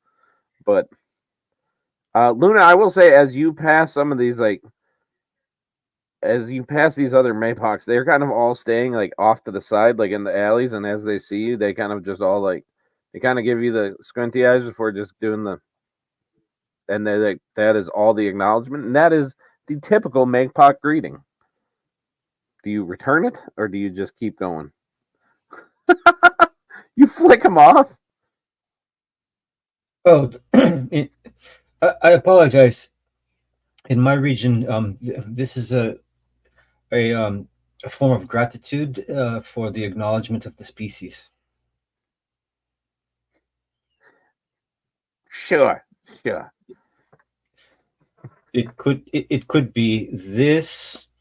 Don't start that. It could be one of these. Look, he's got red on too. It could be one of these. Nope, we're gonna stop that right now before all of us get shot. Anyway, there is no gang affiliation as part of this stream. Apparently, it's only club affiliation. Yeah. Yes, clubs. Club is not. Club doesn't sound like a bad thing. Let me rephrase. There is no real life gang affiliation. I'm still thinking that we should join the Watchtower Club. The what? The Watchtower Club. Okay. Anyway, So you guys are making your way down the street. You're passing all sorts of vendors. You see, you see somebody that is out there selling actual like newspapers and stuff like that. Linnea, you do see that there are several things that look like books. She would kind of like crane her neck over because she's only ever seen the books in her library. Mhm. So, and there wouldn't be that many magazines there at all. So this would be new to her. She's kind of like, Okay. what is that? So you see that they are being kept behind a black cover, like kind of over them. She would then frown and just and look at her watch again. Just keep going. Okay. So you guys make your way down through the crowded street, seeing all sorts of races, some of which you haven't ever even really seen in the slums. You do see a Loxodon kind of walking around, a pair of them. You see that he is wearing these very pretty slippers, and he kind of seems to be dancing around like he's a little ballerina, saying, "Look at me, I am so pretty." But you guys just keep going. Pretty. They are pretty. Oh, thank you. They are so pretty. But yeah, eventually you guys do make your way to the SkyTrain depot, and you see that there is indeed hanging from these cables. You see it is the length of a full train. It is a train that hangs from a cable is all that you guys really see there. You guys do see that there are that there's a vendor that's kind of selling like sandwiches and drinks and stuff like that. You do see as you're kind of on your way to where you obviously would board, you see a couple more of those magazine stands that just have various things on them. But yeah, How much time till we board? the lines are on there for boarding now, and there are some of these things in the line. So, you would guess that just based on the pace of the line, that you probably got about 10 minutes.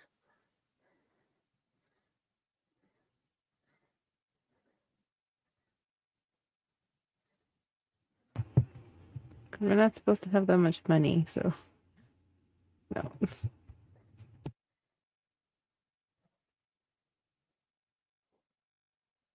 Okay. So you guys just boarding, or are you guys getting up to any other shenanigans? No, we got in trouble last time we had shenanigans. You guys didn't get in trouble. You guys just blew up a fan. Only a fan. How much is the magazine thing, though? They have magazines. They have some towards the top that don't have the black thing over them. Those are, various things for like 5 copper, and then you have the middle ones that are a little thicker that are for a gold, and then the ones that are down on the bottom with the black cover over them, those are 2 gold. Well, I have enough for the 5 copper one. Okay. So Linnea would very quickly kind of walk over, inquire about the cheapest one, and then hand over the money. Okay, so you're just getting the random. Yeah, it's random to her. The random magazine. I am here for it. Oh, I hit the wrong one. What did I do? There we go. Yeah, so you just buy a random magazine that is Dawncrest Sports Magazine. Okay. Ooh, this would probably have been better for a mist, but I'm sure it'll be great. I'll buy 2 more. You're just buying 2 more magazines? Yeah, 2 more. Same ones? No, different ones. Okay.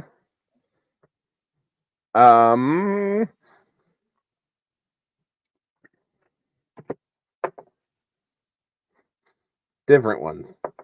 Yep. Okay.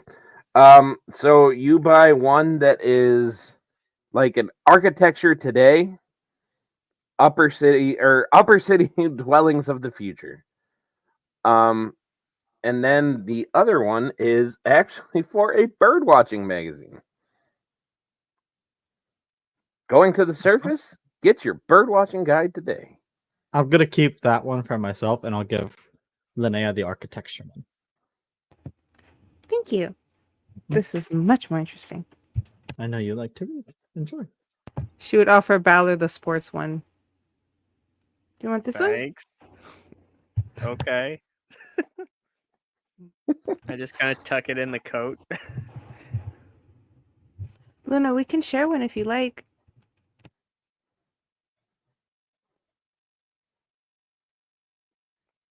She's probably thinking of blowing something up. Is Ken frozen? Okay. What is Luna doing during this whole thing? Give me something, Luna. I'm just going to wherever we're going. Okay. So you guys buy these magazines and you guys finally get shuffled towards the train, and there are these tall humans in this kind of like not unapproachable, but very official looking kind of black uniforms. They kind of got the button-up shirt and the tie and the vest, and then they're wearing kind of the hat that comes down like with the brim kind of over the eyes a little bit. And they're just sitting there with their hand out. I present the passport and put it in the one's hand. And he kind of like looks at it and he scans it. And one for Umbervale, second class. Please proceed to the green car. Proceed to the green car. All right. And then Luna, he's kind of sitting there next to you with his hand out. Yeah, Embervale, green car. I heard it. Yep. And he kind of takes the book and scans it real quick. And next. Can I get it back? He didn't take it. He just kind of scanned it as you went by. Don't screw with me, Pilgrim. Who Pilgrim? What? Are you okay? It seems that I have a touch of the vapors. The vapors? Do you need medical attention? No, actually, my friend Rorik can help me out. Thanks again, person. Oh, okay. Have a good trip. Just kind of like shakes his head and looks at you, Ori, and kind of has his hand out. Here you go. All right, Embervale, green car. I'm a little bit colorblind. Could you please point me to where the green car is? Greens and blues are kind of all blue to me. Just follow those two there. That's. And he kind of points to Balor and Luna. Okay. I don't think he's pointing to either one of us, but ISIL, come on. Come this way, ISIL. Do you hear me? Yes. ISIL? I hear you. This way. Come with me and Rorik. We're headed down to the second class citizens green cars. That's me. I still serious. And then he kind of is looking at you, Linnea, who for some reason I just got a visual of her like reading the magazine upside down like Luna Lovegood. Like, I know how to read though. Like, how would that you work? think Luna doesn't? We're about to have an aside in this game. Okay. Yes, that's what I said. So like, okay, like this, yes. Gotta look out for the Nargles. You should. I mean, that's valid. She would kind of just be looking at her magazine size, being like, huh. And then, oh, I'm sorry, and give him her. The guy like takes the magazine and just kind of like lowers it down and miss, like kind of like trying to look around it. Miss and miss. Yes, sorry. I am so sorry. And she hands over her little booklet. All right. So he scans it and he says, "All right, Embervale, green car for the second class car, please. Please and have a safe journey. Enjoy your trip." Thank you so much. Such a big help. And then she runs off after her friends. All right. So you guys go to board this train. You guys go aboard the first of the green cars, and you notice that there are just compartments that seat between 4 to 6 each. They each kind of, you can see where they have, I mean, it's kind of like a suite in the fact that you can lay down the seats into a bed and stuff like that. Like, you know, you can pull the shades down and on. Like, it is a typical train car like that. Or towards the front of the train, they do have individual seating if you want. So it's up to you guys what you guys do. You guys see open suite areas, so you guys can take that or whatever you guys want to do. Say the suite. I'll jump in the suite. Sweet ass. All right. So, Luna, are you joining your compatriots or are you doing your own thing? Okay. So you guys all make your way into one of these suites. Close the door behind you. And immediately the hustle and bustle from the train outside is drowned out. You guys feel like you guys got complete privacy in here. At least from the people on the train. You see that there's a little screen that has a timer counting down that you notice there are 11 minutes and 41 seconds, and it's counting down. So you're able to deduce that that's probably departure. Can I roll for investigation to see if there's any like cameras or listening devices in this area? Yeah, go for it.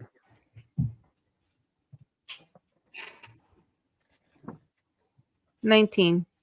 19? To the best of your knowledge, no, there are not. Okay. There are no things that you would recognize as cameras or listening devices or anything like that in this compartment. On that screen, do they have an arrival time or anything?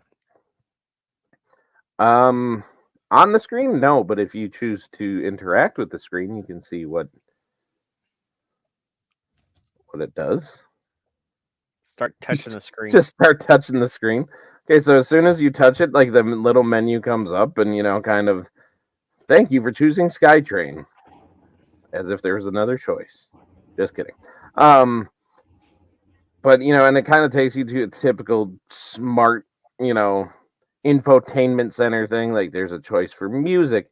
There's a thing like a map. There's a thing you do see, like there is a departure time in about 11 minutes and arrival time in about 3.5 hours.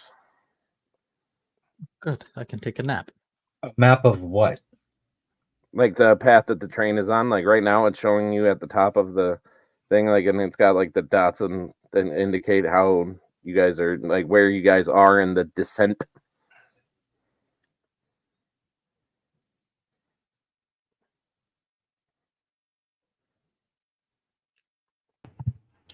Why? What? Is that a game? There is a tab that says games. I think if you scroll down just a little bit right there. Now click on the letter, the F, that one. See, you can play Final Fantasy 7. Right there. Go ahead and click on that one. We can stream it. What does the detach cable car button do? Right there at the platform. Why would they put this on our car? I was gonna say that seems like a very odd thing to have on every car. This option is disabled for this car. It's just our little suite. It's our little suite, and it just like pops off the side, just boop. Sweet ejection. What does that mean?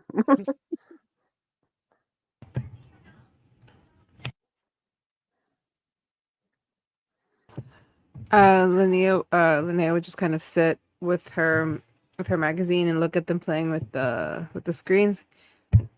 Maybe if you tap that enough, it will give us some super secret information.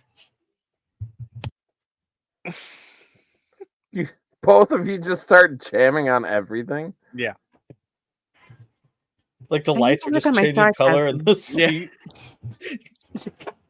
Yeah, is there a legitimate search button on that thing? There is, but seeing as how the two of them are just jamming on stuff, they managed to get their way to the news section.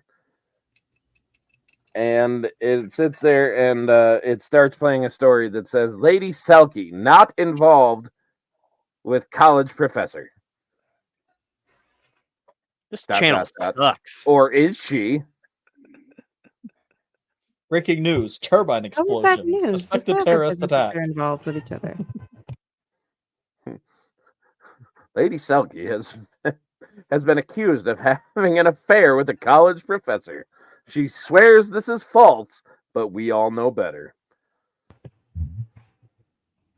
Sounds like the professor was,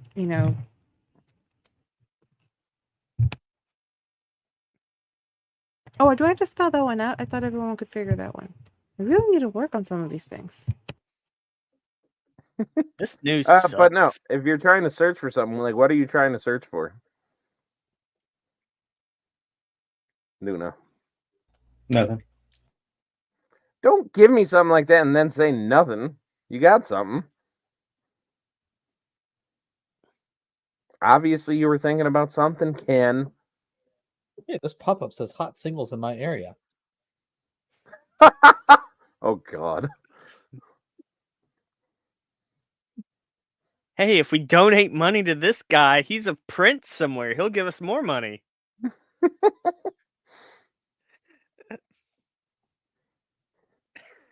So you guys do see that there is an option for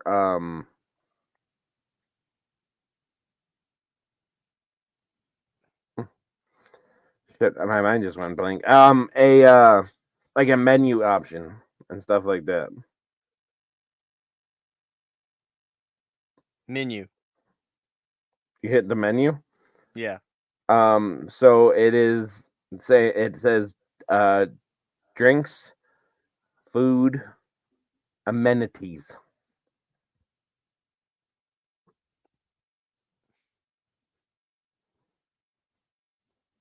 Amenities. Huh? We both go to put amenities at the same time. Amenities. All right, so you see that it has an option for blanket, heated blanket, eye mask, neck pillow, full pillow, down pillow, special pillow.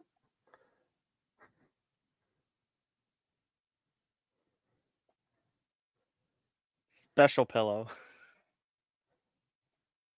Out of stock. Damn. Nia's just very interested in what in her magazine. The types of architecture here are blowing her mind. Prices next to this stuff.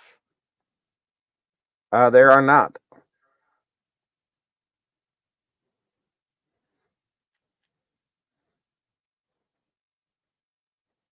Back to food. Food? Okay, you see a full array of options, like breakfast options, lunch options, pretty much anything that anybody could fancy. The options are there. Are there prices next to this stuff? There are not. Is there small print next to this stuff? As you look, you see that there are like the names of each item have colors to them. Some of them have multiple colors. Like some of the lower level food items have kind of like a red dot to them. The middle stuff has a green dot. High stuff has a white dot. Some of them have all three of them next to them. I decided it'd probably be a bad idea to hit any buttons, so I'll leave it alone. Lame. That's me that decided that. Is there a table in our suite? Yes, there is. I'll set my astrolabe on it and kind of like open it up, and then get my deck of cards out and kind of spread them out. And I'll ask Linnea, would you like me to attempt to take a glimpse into your future?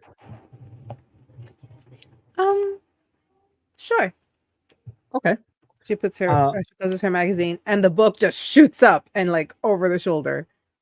So, using my glimpse of fortune from my seer background, I can spend an hour conversing and using my divination materials to get vague but potentially revealing insight into a target's future and enter their good graces. Could I see anything about Linnea's future that is extremely vague within this hour? She will have to use the restroom in less than 24 hours. So here's what I'm going to say. Movement on its way. Okay, so here's what I'm going to say.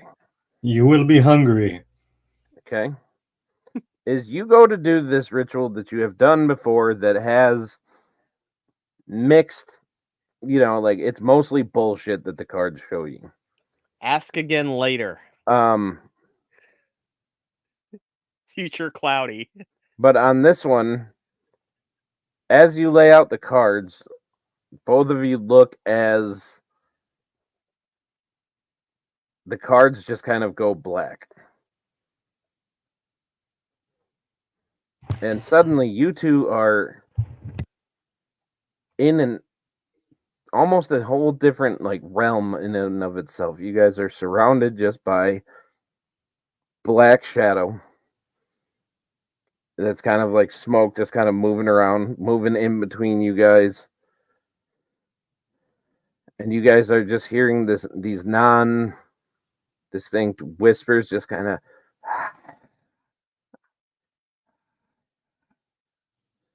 and Linnea, you notice your book is like glowing. That's a mighty powerful deck of cards you got there. Sage, I'm gonna act like this is all under control and I know exactly what's happening. I'm just gonna bluff my way. Make a deception roll. Is this normal? Is this what happens every time? Do I have to roll against that? What did you get? A 13. A 13? Yeah, you would roll against that. That would be an insight. Or you could choose to just believe him. That's up to you, really. I got a 15. Yeah, no, I'm lying. Knows he's lying, but goes along with it. Yeah, this is the stars. Doesn't want to make him feel bad. So Linnea, he's saying, no, this is the stars like revealing your path. You read behind his eyes. Oh shit! Oh shit! Oh shit! Oh shit! Oh shit! Oh shit! It's not like an oh shit. It's more like a what the hell is going on? And I'm like, kind of like, am I that good? Like, am I this good? Maybe I'm not a scam. So, Linnea. Yes. As the book is glowing, or you see her eyes go the same white glow as her book is currently having. As Linnea, you hear yourself say in a voice that isn't yours, "The Keeper and the Harbinger awake."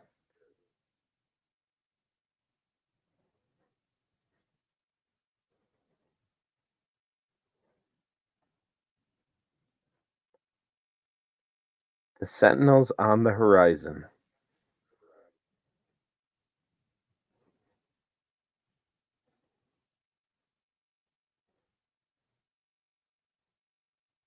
And you get these visions of these 6 symbols that I will send you later because they are in my notebook, which is not currently within my reach. But I will send them to you. Do I hear it too? You hear her say this out loud, yeah. Okay. And then you guys both, as Linnea's eyes kind of fade back to normal, you guys get this vision of a humanoid figure, arms crossed, looking the face looking sunken and leathery and emaciated, like mummified. And you see that the lips are sewn shut. The eyes are sewn shut. And the ears seem to have been removed.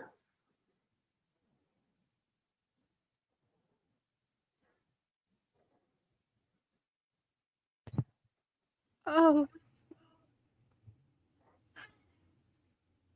That... I see it. There is still beauty there.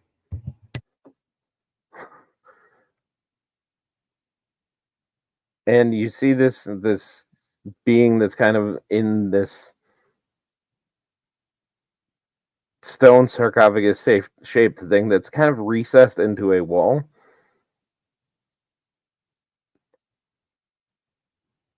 And it's just, this figure just seems to be sitting there. Do you guys... Linnea would kind of approach a little cautiously. But like, I'll do it like hand out. Towards the thing or towards her? Towards the thing. Like, I'm feeling drawn to this. So like, which one of you are which one of you are first? I'd say I'd probably try Linnea, and I'm like right behind, like a fraction of a second behind. Okay, so as you guys approach this thing, Linnea, like as you get within arm's reach of you, very suddenly, without any warning or any indication, suddenly this thing moves and like a hand reaches out towards your face, like coming right at your face. And right when it would grab your face, you're kind of like shot back into your chair in the suite in the thing, and or you are right across from her with the cards.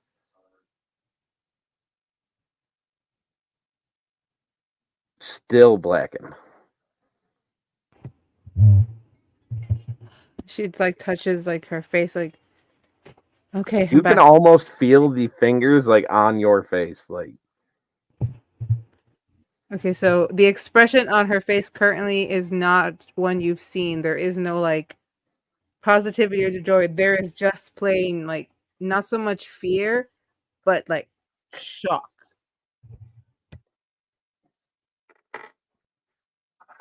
There's pure amaze on my face, like just pure amazement on my face, like looking towards Naya.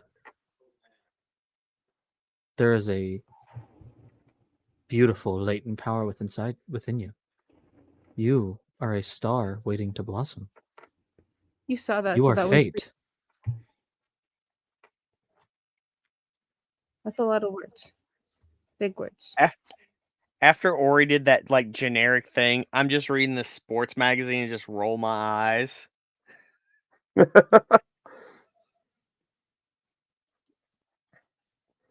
Just rolling the eyes. Whatever. The word fate is like ringing in her head right now. It's like those are big words. They're just kind of causing her to pause. The book is in her bag almost surprisingly still. Tyler, you notice that the Burton Hawks beat the 10B Woodchucks by 72 to 36. Like, was it Blitzball? Sure. That's now canon. Why not? A sport that makes no fucking sense is now water soccer dodgeball. Water soccer dodgeball thing.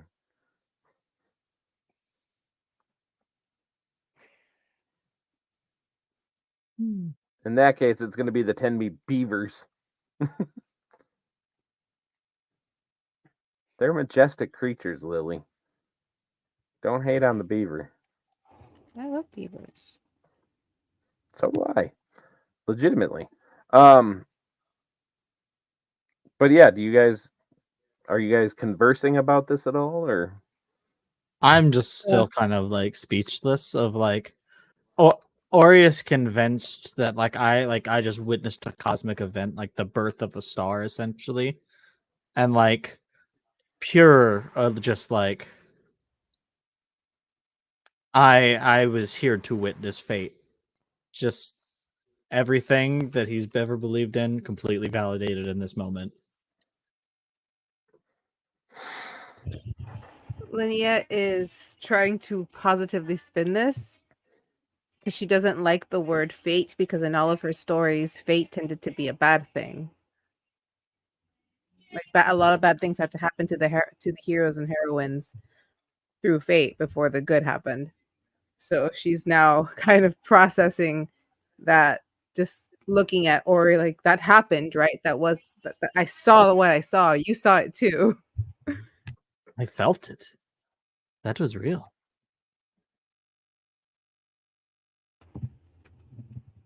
And yes, we are. She is saying that aloud, like in her kind of shocked, panic state. What the hell are you all going on about? Ori read my fortune, and I saw a giant thing with no ears, and its hand went right for me after saying some creepy things. I can't even. Oh, Miss is gonna kill me.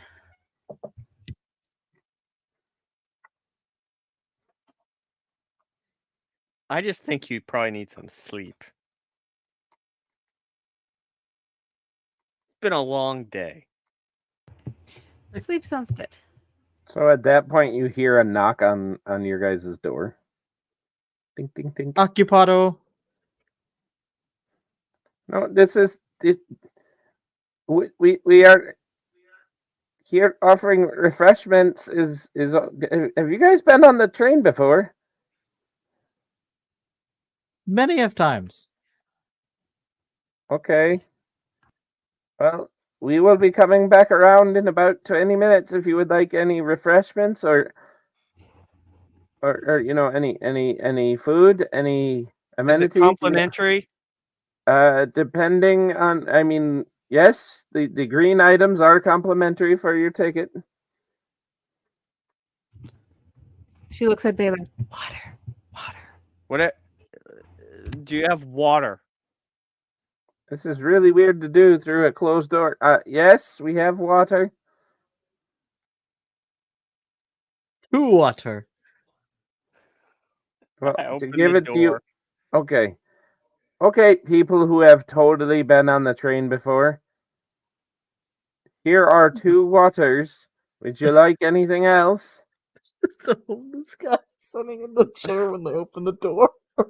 Say what? It's just me, the homeless guy sitting in the chair yelling, 2 water? 2. I will take 2 water, please. Okay, good. Water good. I'm sorry, I went into the fake JD. Never mind. Okay, good. How long has the water worked here?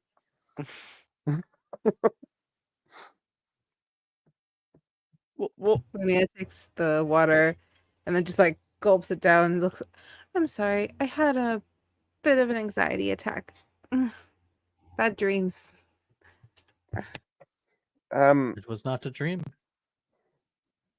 Well, we can offer you a sleep mask, and we do have these tablets that will help some of the people sleep with a kind of motion sickness. That might do you if you wish. Are those green items? Yes, otherwise I wouldn't have offered them. Person who has totally been on a train before. Oh, I'll take some of the tablets, please. And she hands you 2 kind of bluish green tablets. You're going to want to take those with a full drink of water and not with any alcohol. Okay. What food options do you have? She kind of indicates you like, well, people who have totally been on this train before, let me show you. And she kind of like pulls up the menu option and like goes to the food. Any of the items that have either a red or a green mark on them are applicable to you. Any that have all three of them still applicable to you. Just the ones that are white only are not applicable to you. So like What she item indicates like on the menu would I be able to like is the most solid and preservable that I can just hold in my pockets. I can just put it in my pockets for the longest period of time without it going awfully bad. Peanuts. You see that they do have a variety of nuts. You see that they have, that there's pecans, there's almonds, there's peanuts, there's donuts. Is something that gets your attention. You haven't heard of that one. I'll try the donuts. Oh, okay. The donuts and one waters. And one water. Okay, good. How long has this donut worked here? So, like, as you say donut, she hits the donut icon, and you see a whole, like, plethora of donuts. Pretty much every kind of donut you can imagine is there. I'll eat one, and then I'll take, like, 3 or 4 and just put them in my pockets. So you just get a dozen donuts and just, like... just put them in my pockets. Okay, good. Linnea, do you get anything from the menu as this lovely lady is just showing you? Do you have anything with chocolate? Just because I haven't gone up to look at the menu, I really did have a weird anxiety attack. She smiles and kind of has the look of, yes, you person that has totally rode the train before. Here are the options for chocolate. And like there are a whole list of candy options. Orders a dark chocolate bar, whatever's that's still free. All of them are considered free. So yeah, dark chocolate. Okay, there you go. A bag of free peanuts. It's literally a Harry Potter reference. Chocolate. Yep. Makes you feel better. It really does. So Balor, you get a thing of peanuts, and this lady looks at you and Miss, and looking at you, Luna, and just, is there anything I can get for you? Any fresh fruit, not already cut up, would be fine. Yes, we have pears, we have peaches, we have apples, we have bananas. Anything? Would you like the lot? Any fresh fruit that is not already cut up. Thank you. Okay, and she kind of like comes back and gives you basically a fruit basket of just fresh fruits. It's a small fruit basket, a small arrangement. I appreciate you. Anything, if you need any of the stewardess's attention for the duration, there's the button right there. Or you can hit any of these options yourselves. Thank you so much for your help, and thank you for being patient with us. Of course, anything we can do to help your stay here on the SkyTrain. Thank you for traveling with SkyTrain like you had any other choice. And she kind of like just shuffles her way out and just... You see her like kind of go up to the next door, and you just see her kind of do the... And like raise herself up and smile and knock on the door. Customer service. Yep. So, or you are sitting there with your smushed donuts now. You notice one of your pockets is leaking as you shoved a cream-filled donut into your pocket, and it's kind of squishing out, and you're just like, it's fine. That's okay. But you guys hear the this kind of like ding ding ding kind of noise, and you see that the clock has struck zeros. You hear a bunch of just then stuff like this whooshing of the platform kind of pulling away. and you feel the train kind of lurch as it starts down the cable, and it starts its slow descent. You guys notice as you're sitting in this place, the ceiling above you is all windows, and it kind of has the continuous curved window, like no breaks to it. 3 windows like that to cover the whole suite that you guys are sitting in. You guys do have the options to draw the shades to shut those if you wish, but as the train begins to leave the station and you guys look, is anybody looking out the window? I guess I'll ask that way. Yes. Yes? Yes. Okay. So you 3 especially that have never been to the surface. You guys look out the window in amazement as the train clears the platform and is out on the cable, out in the open air. You guys realize that you guys are tens of thousands of feet up, very far down, but you see green as far as the eye can see when you look down, and you guys look up, or you notice especially just a star-filled sky, just so many stars. More than you ever could have imagined. You kind of see the line of the galaxy as it's going, as it spans across the sky, where the stars are more dense. And you, for the first time, see the 3 moons of this world, as they are all 3 in kind of a half full state. And they all 3 kind of like line up. One big, one slightly smaller, and the third one significantly smaller than the other 2. Right there in the line. Gonna start meditating and staring at those stars, not responding to anything or anyone around me. Just anyone or anything. Yep. Completely engrossed. All right.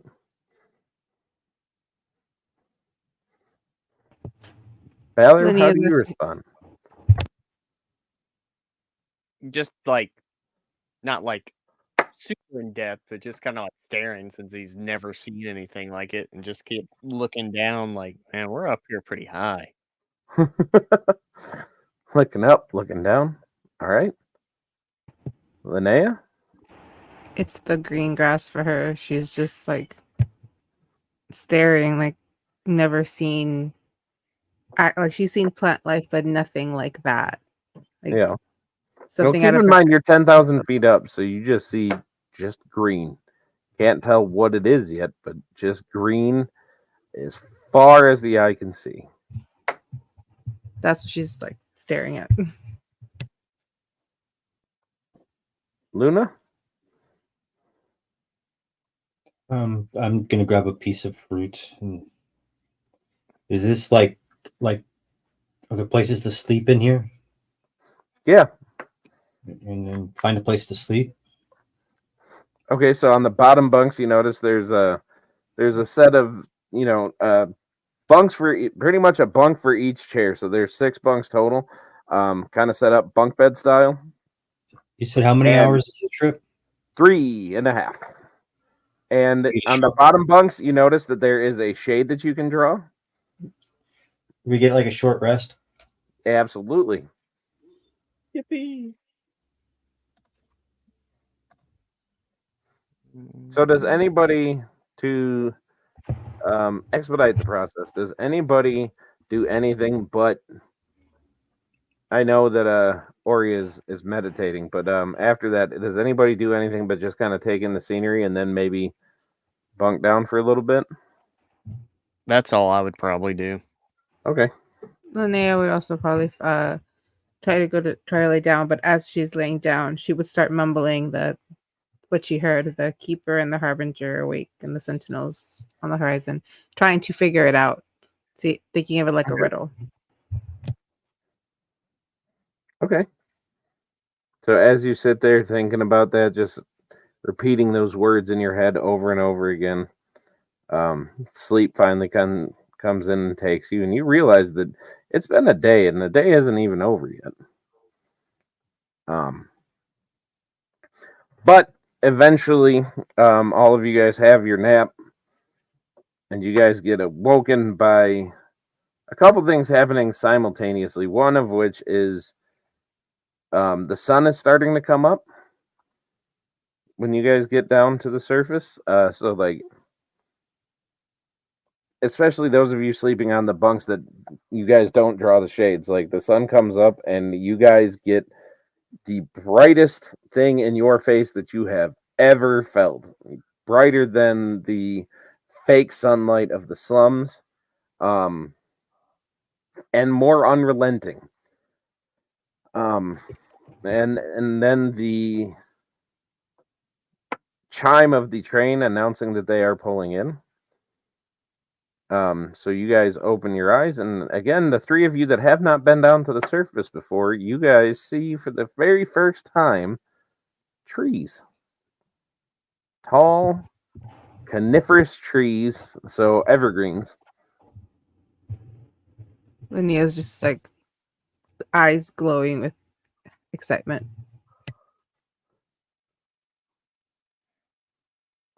Definitely still excited, but not as much as I was about seeing the stars. Okay. With them fading away, I'm a little less engaged with my surroundings. Okay.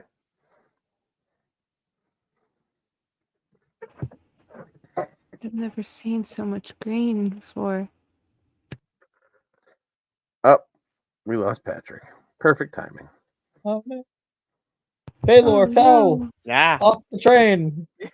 Oh no! No, that was Ballard like rolling over in his sleep and falling out of the bunk. Just you guys hear an audible thud, and Ballard is on the floor. Oh no! Someone left the window open and he fell out. Oh no! Yeah. It's the OSHA violation. Somebody removed the turn down the like the brightness on whatever that is. As you the say, book is that, kind like, of somebody like covering her. Like somebody, because the doors have all open, indicating that it's time to get off. Like you see somebody stop and just kind of like look at you guys, like look at you, Ballard, like just turn down the sun, like just kind of shakes his head and fucking city dwellers. Well, Linnea would get up and kind of dust herself off, kind of still adjusting to the light. I guess it's time to go. Ooh, that's bright.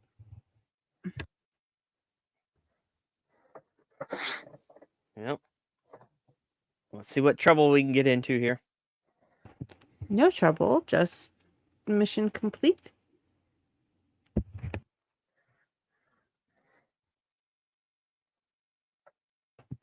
I'm sure we find it, and I'm sure we'll run into our barbarian friend at some point. All right.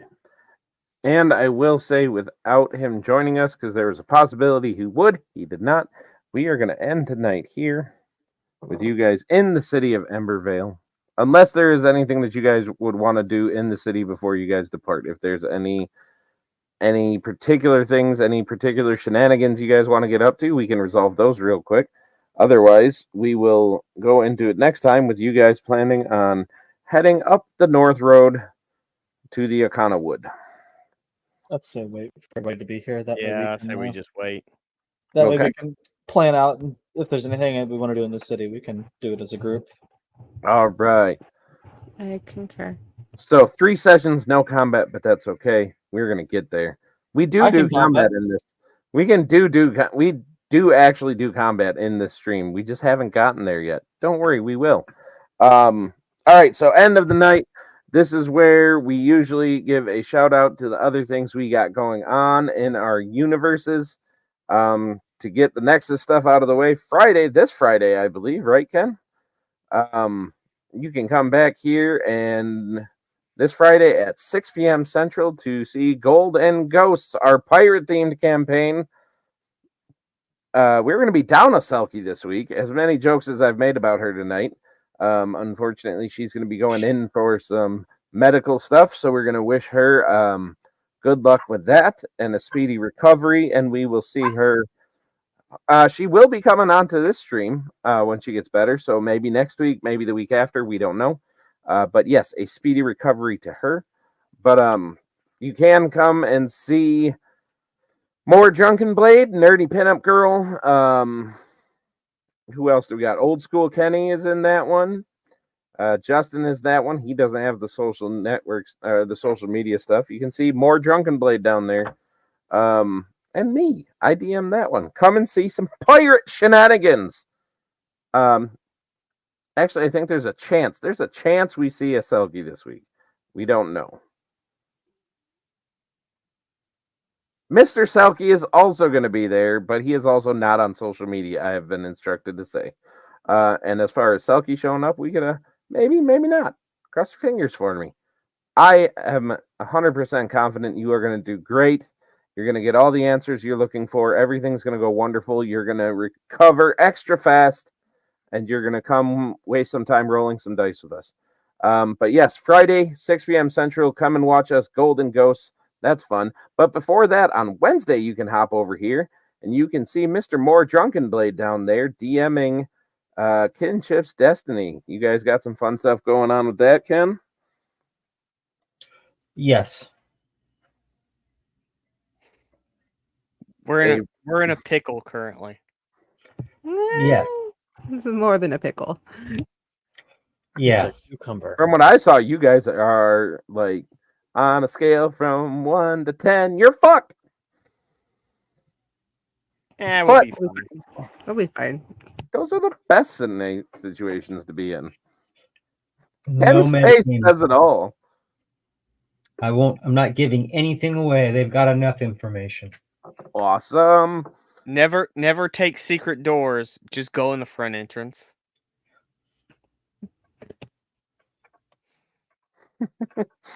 It's just to be fair, that does sound like a bad plan. Just walk in. I suggested we go in the front door, but everybody wanted to go in the secret way. I'm Now just we're dealing saying. with fun. So tune in on Wednesday at 8 p.m. Central to see, do they get out of their sweet pickle or spicy pickle, whichever one they're eating. Find out what's happening with that. I will say from what I saw, they are indeed in a pickle. So it'll be interesting to see what they do with that. Lily, do you got anything going on in your universe you want to talk about? Just that I will be on stream tomorrow, hopefully early, with some Mario games. Mario, that's what's up. Lily does Twitch streaming, playing a whole bunch of games, and she is always amusing to watch. Especially when I get mad. That's the hilarious part.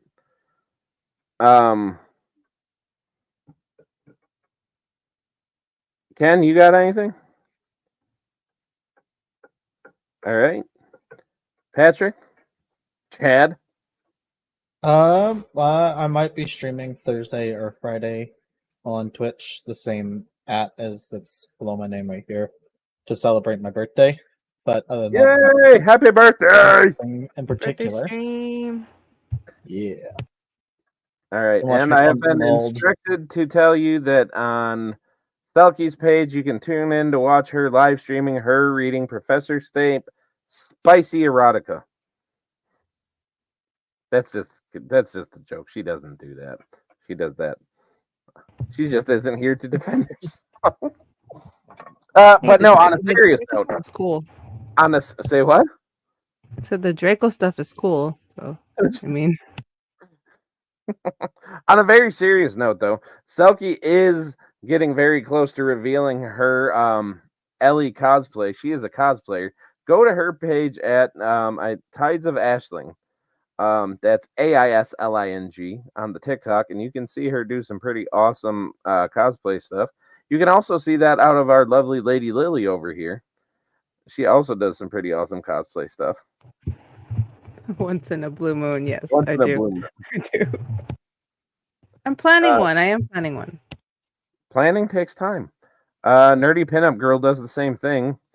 She takes a lot of time planning her looks, but when she does, she fucking kills it. So Spent like 18 hours painting that. oh, thing dude, for Morella, that was ridiculous. Yeah, she did a. So at Nerdy Pinup Girl, I hope she's watching. I know she's not, but She spent 18 hours getting into a cosplay for the character that she plays on Friday. It's ridiculous, but it's awesome. It's fantastic.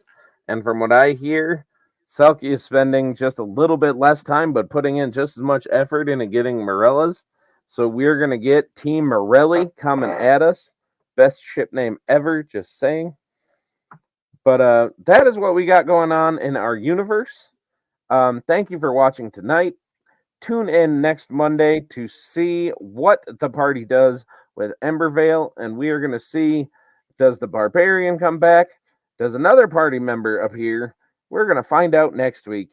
Come back and see us. Until then, be safe. Don't forget to love each other, and we will see you guys next time. Bye, everybody. Okay, Bye. there we go.